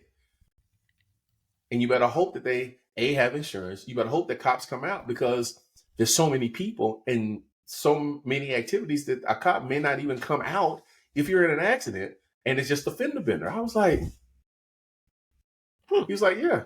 And he's like, I've seen so much crime in broad daylight that I was like, well, here's another thing. Paying red light camera fines is optional too. Look, man, I'm even more scared now. And so the year before this, we went to LA. I've been to LA a couple times. I don't think I'm ever going back. I mean, thanks a lot, Steve. Crushed my dreams. I don't want to go to LA anymore. Don't be scared off LA because of me. I just like to be in a civilization where red lights are here too. That's all. Also, a small bar. Well, also, what's turning me off is the fact, like I said, USA basketball is not going to be USA basketball at that point. Like how many more years does Steph have? How many more years does KD have? Yeah, and we're going to start losing. I was having this conversation it wasn't with you, it was with another person on in a Google chat, and they were saying how we're going to win in 2024. Yeah. Right? And then we're going to suck for free. Yeah, we're going to win in 2024. But the way that the international game is played and the way that they prepared for it and the way that they just played the national game, which by and large is different than anything that these kids these days are playing, we're probably not going to be able to win, because even the new generation of superstars, as we could tell from this year, are not prepared to play against people that are fundamentally sound, that move and reverse the ball, that understand spacing and cutting. Yep. They're just not prepared for it. And so and have big men that play big. We're not prepared for it, so we're going to lose. Which I was like, he made a very valid point, and I had to be like, you're right, because not only do the numbers support it, but I understand why we lost this year. We lost this year because we didn't have enough. Not only did we not have enough firepower, we didn't know how to manufacture points in that environment, in that basketball environment, right? We got guys standing around. We don't have an enforcement of running sets outside of pick and roll. We're prone to taking jumpers when people are not occupying open areas or getting picks and such to get to open areas. And we're not crashing the boards in ways that are needed to crash the boards, to secure defensive rebounds and prevent offensive rebounds for teams that shouldn't be getting offensive rebounds. And so we lost. Not saying that those guys didn't give their all, not saying that they're not good players, but on an international stage, it's different. If you're not fundamentally sound, you're not going to win. You were so bad that LeBron and them said, all right, we'll play. Well, because it's embarrassing. It is embarrassing. It's extremely embarrassing. You can't. We've been a powerhouse in basketball for decades. But this is And what happens. People don't. This is what happens. The reason why the dream team was there is because we were sending college kids to mhm, play, and the college kids got beat, and we were like, okay, well, we're gonna send the guys that are the superstars to play. right, And now it just so happens that degradation of superstars and international players happened so much that now we gotta the B bring out the team. big guns. Yeah, you gotta bring out the big guns again. You know what I mean? Everybody else has been playing for 4 years. These guys get together for 8 months at best, off and on for 8 months, right? In between 2 seasons to get ready for this. And Mhm. we're expected to beat a team that are professionals and that play this style of ball without our best players. It seems like an effort in futility just right there. You know what I mean? Yeah. Like, Yeah, I've played with a couple of those guys before, and I was a teenager. I was in arguably my prime, and I could not run with them because they oh, they run nonstop. I can run with them. I just can shoot with them. Like, what most people don't get is that the mechanics of basketball are so precise hmm that professionals have these movements in ways that people that are not professionals don't, right? Like I remember I played, let's see, I played against Randolph Childress, I played against Jerry Stackhouse, I played against CC Harrison, I played against, who else I played with? I played against Ed Coda, played some ball against Ed Coda, played some ball against Shirley Peppers, played some ball against Antoine Jameson. I played basketball, whether in unofficial capacity or official capacity, with a bunch of people, right? hmm And one of the things that I noticed very quickly is that they don't waste movement, and everything is precise. Like if you're not fundamentally sound, they're gonna beat you on the fundamentals alone. And people act like that's not a thing. And these guys coming Yeah, from overseas, unlike our AAU culture generation, which wants to one-on-one you to death, so a lot of clicks. they move without the ball, they set screens, they go back door, they call for lobs, they pivot you to death, they up and up. Like they do these things because that's how they play. And we do hmm them to get highlights sometimes. And wonder why we Yeah, can't win games against these teams. You know what I mean? yeah. Poor LeBron Something. gonna be out there playing 30 minutes in an international game, just like he's gonna have to play more than 30 minutes above his minutes restriction. Can we talk about that I, insane idea before we close? yeah, Like, yeah. It's insane. A man who's what in year 22 still has to carry a team like that. He unprecedented. he shouldn't. It's amazing. Number one, but number two, he shouldn't have to. He just shouldn't have to. You have the well, the way you called him the other day, the street Street clothes. clothes. That's Barkley's name for street clothes. But yeah, it's like, bro, this man's in year 22. He should be like, honestly, LeBron should essentially be out there just, getting some cardio, putting up a couple shots, just staying limber and warm until he actually has to go into attack mode. Go into When attack mode for 5-10 minutes, and then you sit him back down. you want to hear a hot take? What's that? The Lakers would be better if they had Karl Anthony Towns than they would with Anthony Davis. They'd be better if I was on the team than Anthony Davis. But Stop. yes. No, don't do that, man. Come on, man. Come on. Come on. No. Like for you, like you're a pro and you're this inconsistent, and you're 7 foot. He's never been that guy. He's never been that guy, and he's never going to be that guy. That's a part of LeBron James's miscalculation, right? He's He had a does lot of miscalculations. No, Recently. he's done well with the superstar talent that he's had around him to get guys in. With this Anthony Davis thing, like I know what Anthony Davis can be, but a lot of dudes can be a lot of stuff, right? Yeah, right. Anthony Davis, he's not the guy. Can only means you have the ability and power. Yeah, It's not like you're executing it, but yes. like if they had Karl Anthony Towns comes to play, if he can play, he's out there playing, and he's gonna give it to you all 4 quarters, right? Yeah. Now he ain't the dog. He ain't got no Davis dog. stubs his toe, and he's like, "Yeah, I'm out for like 3 weeks, man." Frank Towns ain't got no dog in him, right? Right. But on the LeBron James scenes, you ain't gotta have no dog in it. All you gotta have is buckets. Yeah. That's all you gotta have. And Carl Anthony get you buckets. You know what I mean? So, oh man, like I can't like. that man, it's hard for me to watch because, you know, like when Kobe was going out, like I'm just glad Kobe didn't turn into like, you know, he was only scoring like 15 points and just couldn't have it anymore. He was shooting 30 shots a game. Yes, absolutely. You're 100% correct. His percentage was in the toilet. Absolutely. I love Kobe. I learned to love him over the years.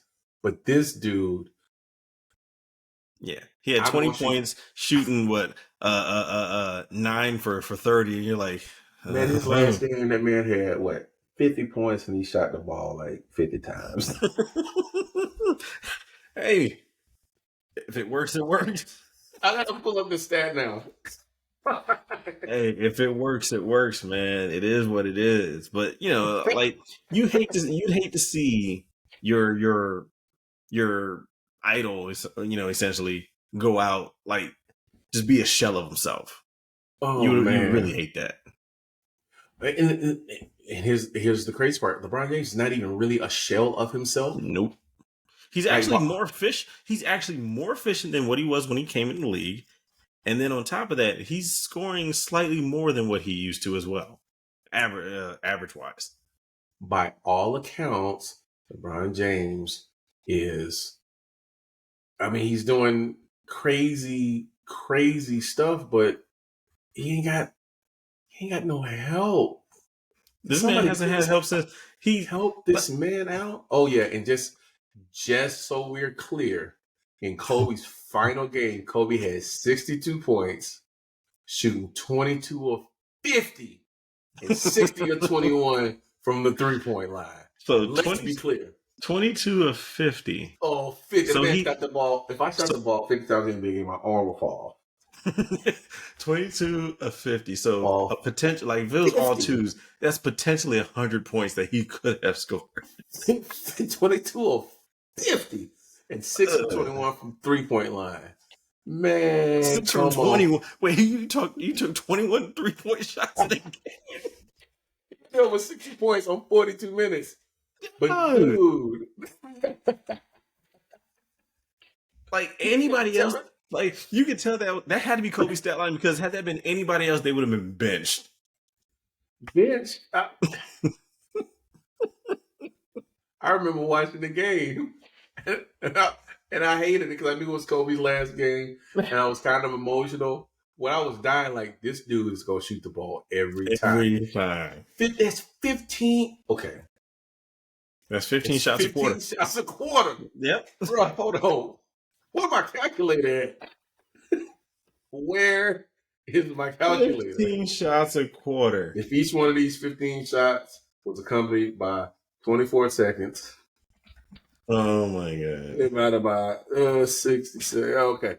So he shot the ball out of 12 minutes in the quarter. He was shooting the ball 6 of the minutes. Jesus. Man. That's like Coach, you pass it to Kobe, you know you're not getting that back. You know you're not getting that back. Oh my God. He's gonna let it fly. It's 60 times. And they were looking at him like, you gonna shoot the ball? Kobe's like, you doggone right I am. Who passed me you for? This is my last game. You ain't playing that shit. There was a saying about that. It's like Kobe's doing he was mentoring somebody, and he was like, yeah, hey, so if they pass me the ball, what do you do? He's like, you shoot it. He was like, yeah, but what if I'm double? He said, or what if a teammate's open? He said, you look at him and you shoot it.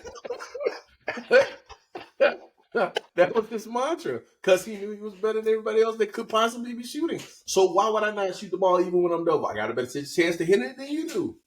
Yeah. And that's why you love Kobe, because Kobe looks like, Kobe, you were double teaming and I was wide open. Yeah, but you're not going to hit the shot. So I'm going to. I'm more qualified to shoot this shot with 3 people around me than you are with nobody. My percentage hitting this shot doubled is higher than your percentage wide open. Why would I pass you the ball? Why would I pass you the ball? How demoralizing that would be. Like, coming into the NBA, you're like, I thought we were pros. Like, What? Yo, speaking of demoralizing, you seen this dude on the Washington Wizards that be looking for open shots when Jordan Poole has the ball? He be just going up like this. Like, hey, Jordan shoot the rack. Bruh, they traded for him and paid him all that money. You not getting that shot. I don't care if you wide open. Doesn't matter. Does not matter. He is shooting that ball. He's the superstar. We don't even know what your name is. ain't you such and such a son? You're not the water boy. We don't even know what your name is. He's shooting the ball. Stop. You can't even be. What are you mad for? What are you mad for? Right. He has a championship. He's been to 2. Right. We don't even know who you are. Right. He was like, and it's crazy because it's like when you think about it, at some point Jordan Poole was kind of keeping Golden State afloat. Like, and this was like in year 2 or 3 that he was in there, and it was like, this kid's actually pretty good.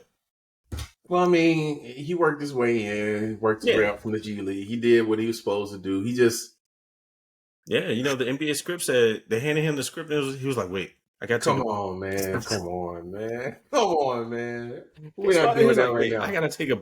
We're not doing that right now. We're not doing that right now, man. Come on. That man got dropped because he couldn't close his mouth. Okay. Can you imagine how the possibility of Golden State winning another title if that man had just shut his mouth?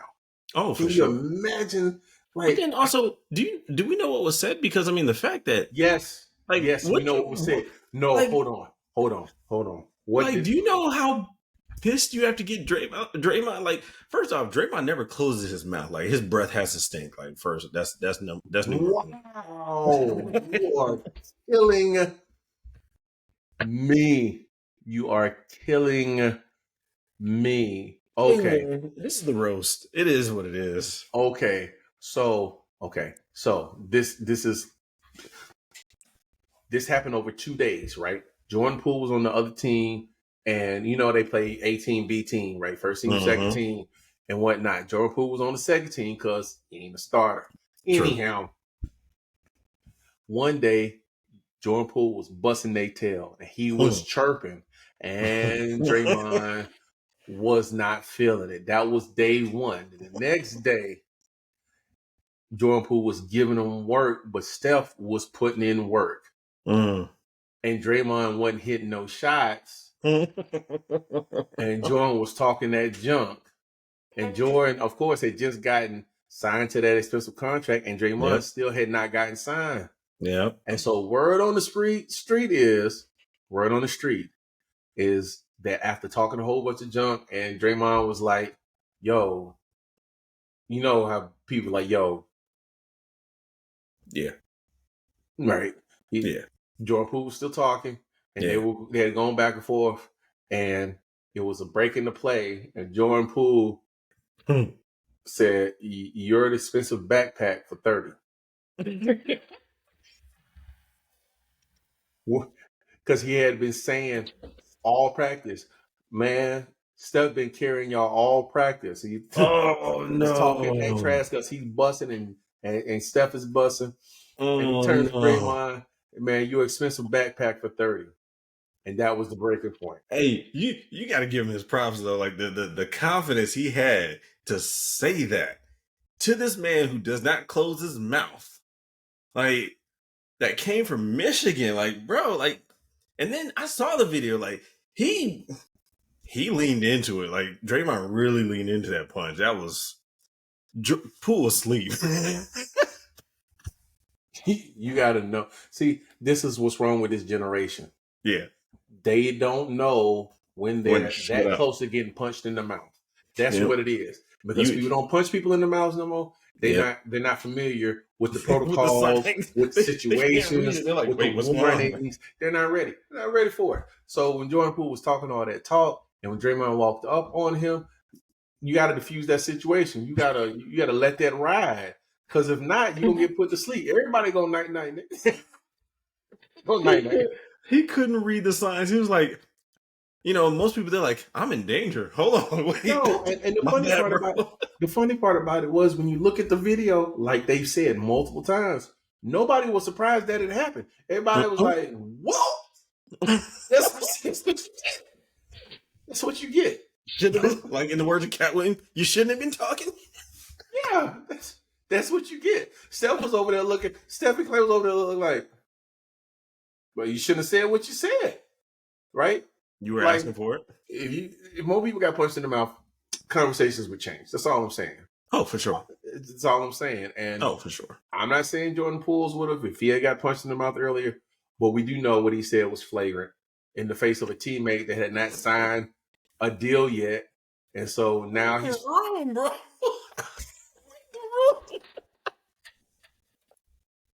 You just pop it off at the mouth. Yo, read the room, man. Chill. Yo, Dominique. When nobody on the pub was mad after you woke up, you know you messed up. No, when nobody was mad after you got up, you know you messed up. Yo, I'm sure Steve Kerr was like, youngins. Steve was like, well, dang, now we gotta stop practice. We gotta stop practice, man. And Smelling salt. Have you heard Draymond talk about it? He's like, because the entire thing, the entire leak of the video was to reduce his value so that he could resign with them. You know that, right? Because only a portion of the video that was the punch leaked. Yeah. And so he believes that it was leaked so that they could sign him at a reasonable price and it not be like a max deal, which it ended up happening that way. Such a business. Hey man, look, there not Sadiq McCollum. What's my man name? Evan Turner and Andre Iguodala and PJ Tucker. Oh yeah. That podcast episode with them is really good. If you haven't listened to it, you definitely want to listen to it. They talk about it's the one with JJ Redick, right? No. The one with it's Andre Iguodala and Evan Turner's podcast. Oh, okay. And they're interviewing PJ Tucker. Oh, it just came out this week. In the last week. I don't know. I just know it's really, really good. And to hear PJ Tucker talk about his experiences, it's a really good perspective. It's really, really. It's not like it's not funny. PJ Tucker arguably has the best shoe game in the NBA too. Not arguably. Yeah. He has the best shoe game in the NBA. Period. That man was talking about the Phoenix Jordans that he wore, and Kawhi Leonard was like, "Yo, them dope." I was like, he said the Phoenix Nines. I was like, the crap is the Phoenix Nines? Yeah, go look it up. Yo, okay, so that lets you know, right? That you're not a sneakerhead. I know I'm not a sneakerhead, but when you don't even know, it might be the 8s. Is it the 8s? I'm not a sneakerhead at all. So no, it's not the 8s. I'm not. Is it the 7s? It can't be the 7s. It has to be the 9s. Okay, so there is a version of the Air Jordan that was made. I think it's the 8s because I put a 9 and only the 8s come up. It's not the 8s. I promise you, it's not the 8s. That's when I find it. These are when I find it, I'm going to send it to you. Phoenix colorway Jordan.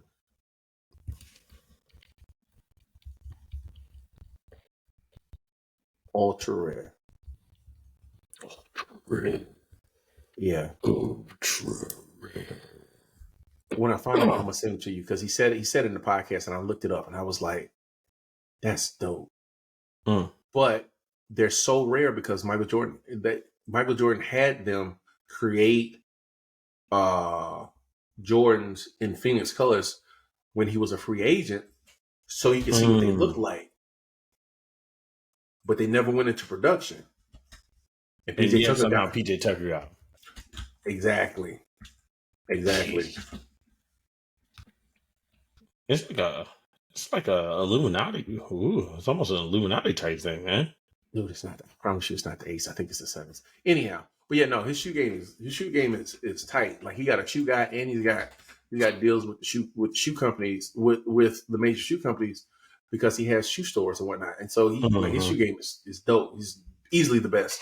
But his story around how he got to the NBA, how he ended up going overseas and learning how to become a pro, what he does to stay in the NBA, it's very eye opening as to what the mindset and psychosis of an NBA player that isn't a superstar has to be to remain an NBA player. Like to do it, to be PJ Tucker and to do what he did means that you gotta play mind games with yourself so that you can stay involved in the game because you gotta listen to it. It's real dope. Like the way he explains, like there's some games I've had a great game and I haven't shot the ball at all, but I gotta psych myself up to know that this is how I'm contributing to the team and this is my game, right? Like I got to take on the best player and I know he's going to bust my tail for freaking 42 minutes. And I got to be like, all right, you're going to have to do it again and do it again because I ain't going nowhere. I'm going to be here tonight. I'll be here tomorrow night. Let's go. He's talking about when he played KD and he was fouling KD and KD was like complaining. He was like, yeah, I'm fouling you because you're unstoppable. And they're like, what do you expect me to do? Right. I'm out here fighting for my life and you mad because you getting fouled and you hitting the shots anyway. This is what we're doing. So I was like, that, you're right. Yeah, I mean, it's the intangibles. That's where the game goes beyond the stat sheet.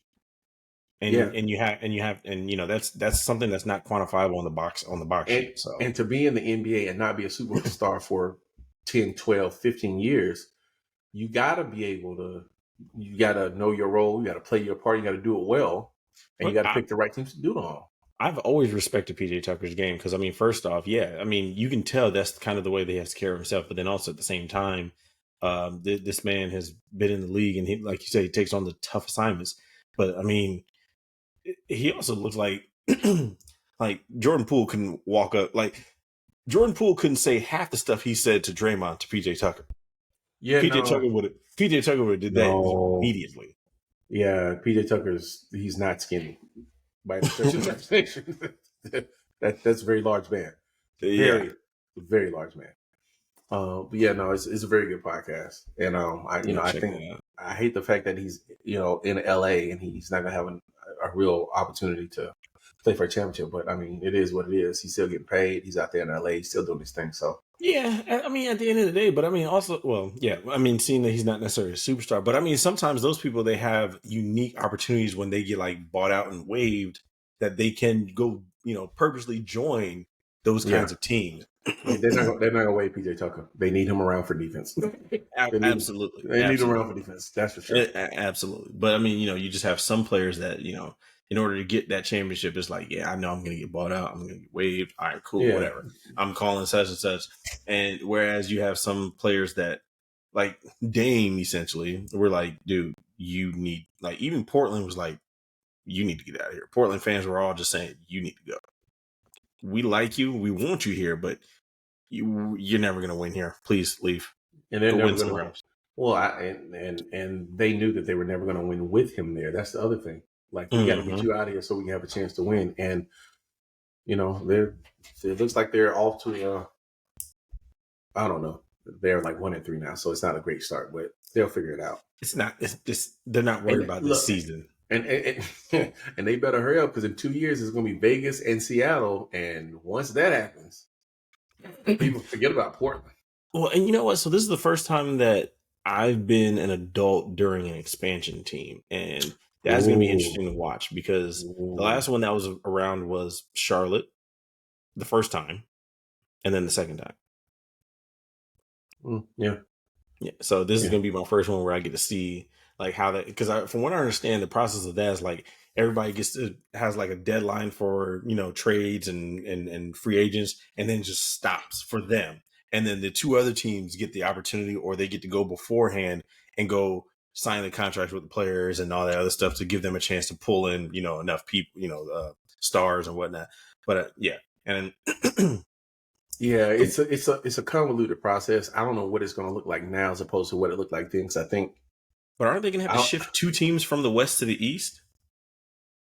Oh yeah, definitely. It's going to be Memphis and Minnesota, maybe. Probably Minnesota.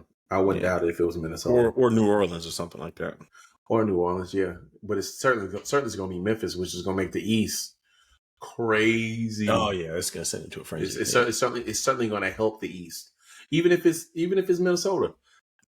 Like that's certainly going to help the East out. You know what I mean? So, but yeah, I fully expect LeBron James to be the owner of the Las Vegas, whatever they're going to call it. Well, people are reading into that commercial, and they're speculating that Savannah said go play with Bryce too. Oh yeah, no, she said that.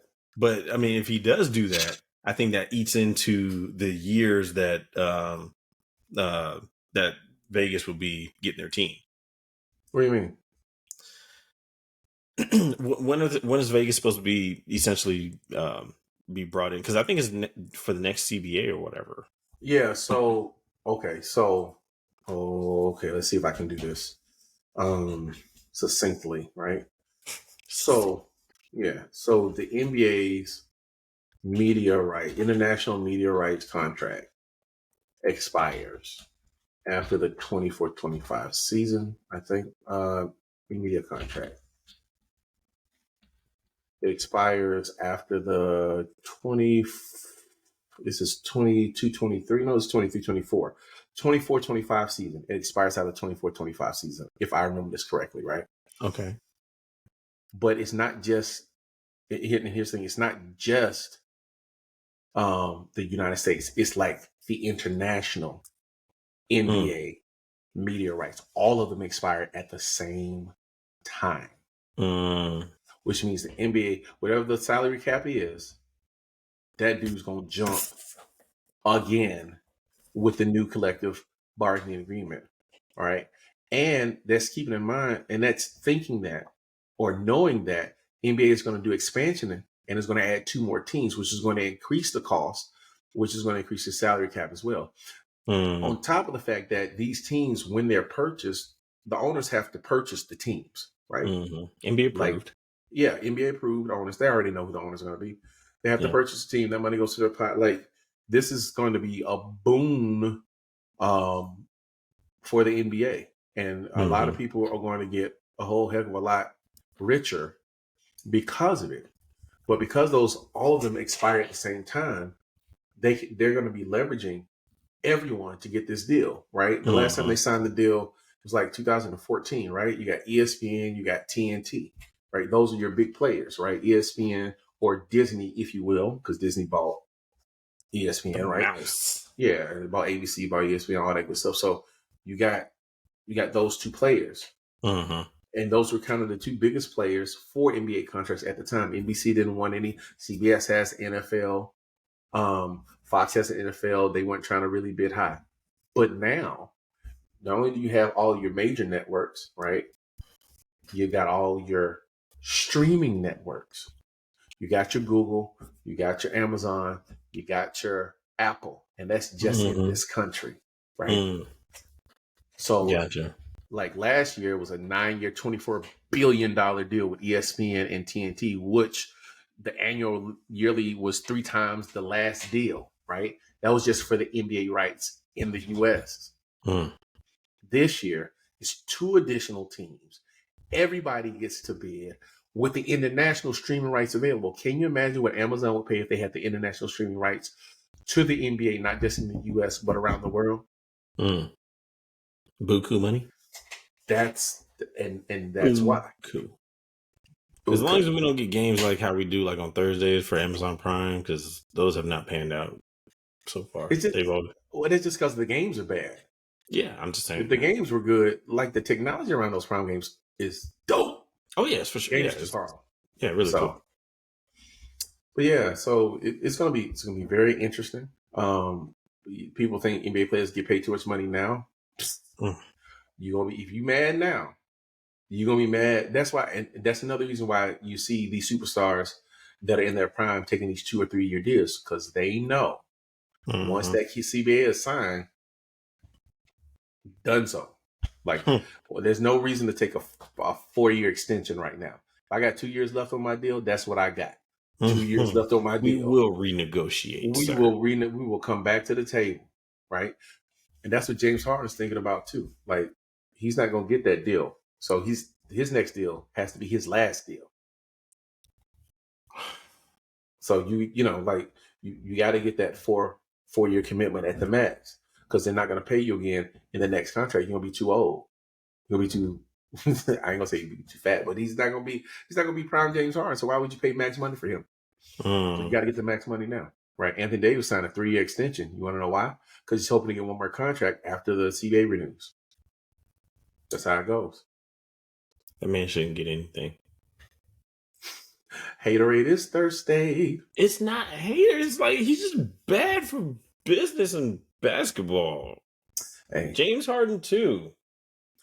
I don't disagree, but hey, man, the game's the game. Don't hate the player. I hate they keep acquiescing to their request. Like it's like this is why you need a paid fan to be like, no. Gotta sell tickets.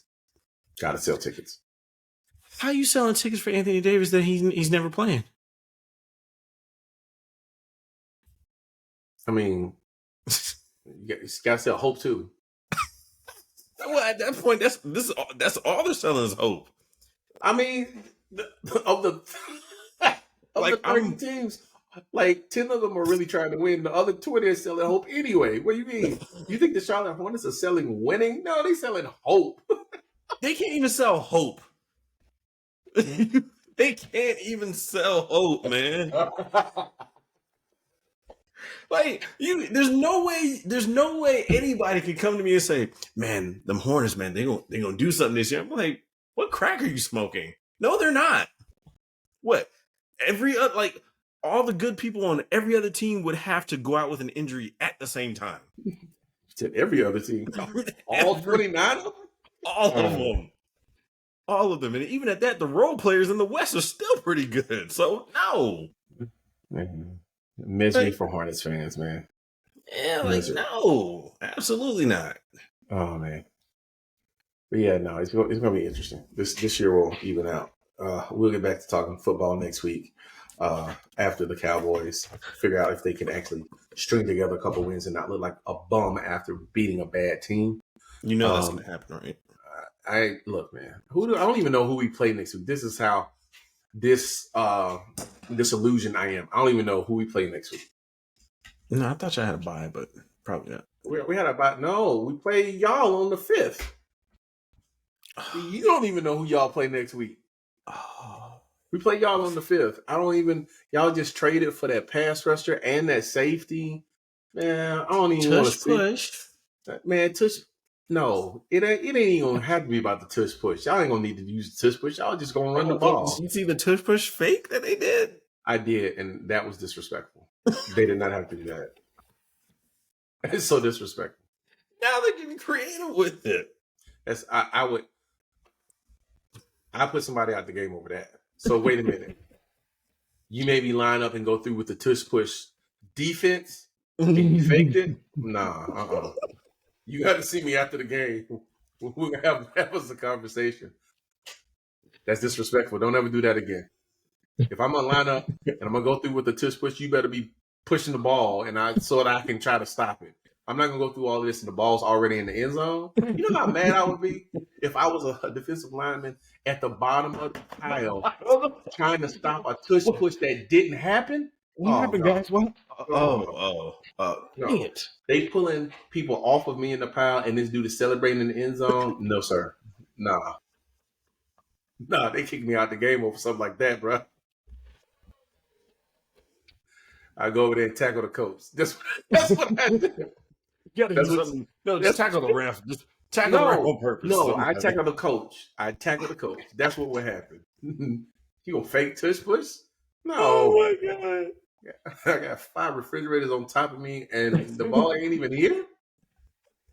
Okay, I see what we doing. You gonna get yours. Keep playing. You gonna get yours. Yeah. But yeah, no. We'll see. Yeah. It's gonna be an interesting game. I'm pretty sure we're gonna get pummeled, but at least it'll be interesting for the first, 8 minutes. No, it might be better game. Then it might be on. Y'all just acquired an all-pro safety and an all-pro pass rusher. I know. I just didn't say it. I know, and I did say it. You want to know why I said it? Because it was overkill. Not to mention the fact that you got Julio Jones in week 3 in the slide, and they're gonna actually figure out how to use them. That reminds me. Fantasy Anybody team pick him up in sucks. fantasy? Because when I heard the news, I looked immediately. I was like, Julio, why is he not in here? Somebody picked him up. Hold on. Julio. No, nobody's picked him up yet. I wouldn't. Yeah, it's. Well, he did play, and he got like 7.80 points, and he's projected like 3 points each game. So, yeah, I wouldn't. I would not. Yeah, no, he's gonna catch a couple, maybe catch a couple balls, but yeah, when they need it, like maybe the long balls and stuff like that. So no, a couple of possession receivers on the same side coming out the slot as Devontae Smith. That way, Devontae don't have to take them licks like that. True.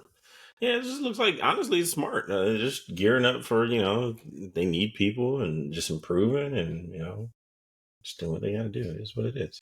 Yeah. Yeah, man. All right. Oh, my goodness. Oh, my goodness. Oh, my goodness. Oh, my goodness. I have tomorrow's Wednesday. How's the house coming?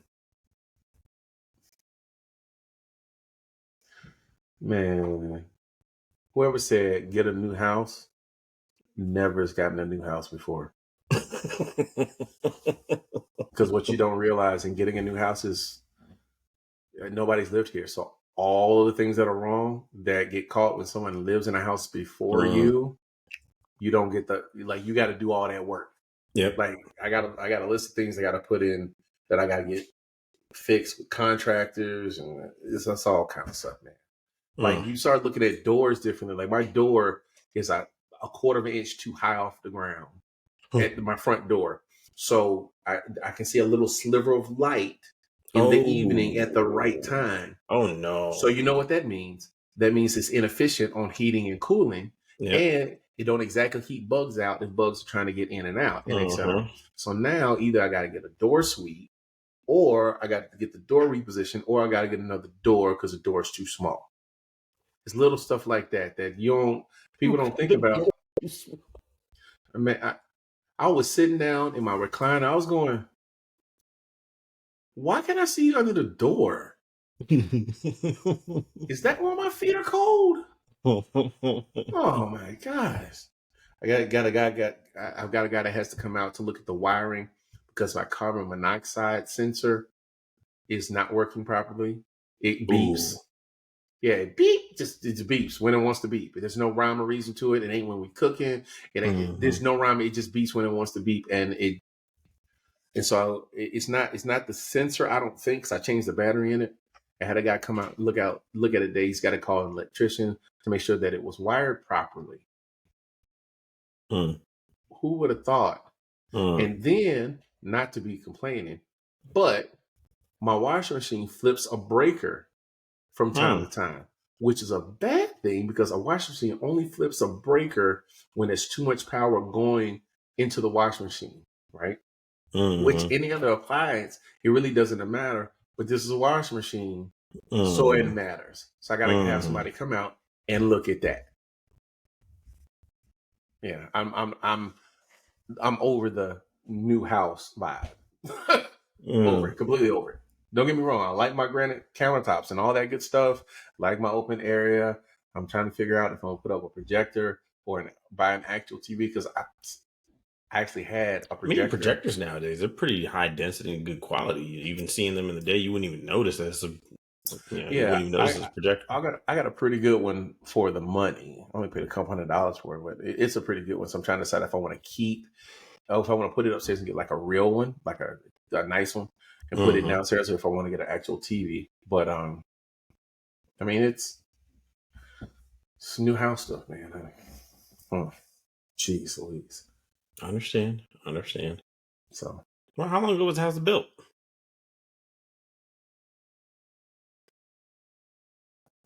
September the 30th. Oh, just finished. Yeah, it finished. It got all of its approvals on September 30th. We moved in on the 14th. So, yeah, it was like, it's good for y'all to move in. It was like, all right, we in there. And now I'm like, I could have waited 2 more weeks if y'all were going to fix all that. Fix all of this. Fix all of this. Like there's a like I might as well not even decorate yet. Might as well just wait till y'all done. Yeah, that's yeah. Like the security system that's the security system that comes with the house that makes it a smart home isn't even set up yet. Like I gotta have somebody come out and do that. And I'm like, dang man, it's a lot of stuff. It's a whole lot of stuff. They were trying to do that for us, and I was like, nope, I'll do it myself. I don't want your stuff. I will bring my own stuff. I thought about it, but I thought it was going to be easy the other way. It's not. So, oh well. Bro, I had my house wired for Wi-Fi, and they put in their access points. I don't even use their access points, and I thought it was going to be something cool to have, and I was like, yeah, no, I'm just going to put my own. You should have known that you were not going to be using their stuff. You know what I mean? But here's the thing. I am going to switch out those access points for my own, but they're power over Ethernet. So there's some things I have to do. I have to get like a TP-Link power over Ethernet access point. I got to get 2 of them. And after that, I'll be fine. But then I also got to get I got to get a new switch that supports power over Ethernet to supply the power to them. So, it's basically, I just wanted it pre-wired for the most part. So in that way, when I redo it, I don't have to actually wire it. Yeah. I feel you. Using their labor to affect your goals. Right. Exactly. Yeah, take your stuff out now that you got the wires in there, and I'll put the stuff that I really want in there. I feel you. Yeah, man. Oh man. Okay. Whew. Man. Talk about it. Yeah. Just want to thank everybody for tuning in. Once again, another episode. This is number 8? Episode 8. Yeah, episode 8. We're moving right along. One of these days we're gonna get to episode 100 and look back like, man, remember episode 8? We're gonna look back at episode 8 and be like, what were those dudes talking about? What were those dudes talking about? Oh yeah, it's true. Yeah, but just want to thank everybody once again. Just please like, comment, subscribe, interact with us in the comment section. We're gonna start getting a little bit more hands-on with our social media outlets. More social media, baby. Please feel free to interact with us there. We haven't quite figured out who's doing what yet, but you'll figure it out. It doesn't matter. One cohesive unit. It is what it is. So. It could be him one day. It could be me. You never know. Just know y'all gonna get more Facebook posts and tweets and Instagram memes. They're coming your way. Fear the Hive. Oh, and we're also on TikTok. I mean, all the handles are the same. So at Fear the Hive, definitely. All right. See y'all next week in the next episode. Thank you for tuning in. Thank you guys. See you guys.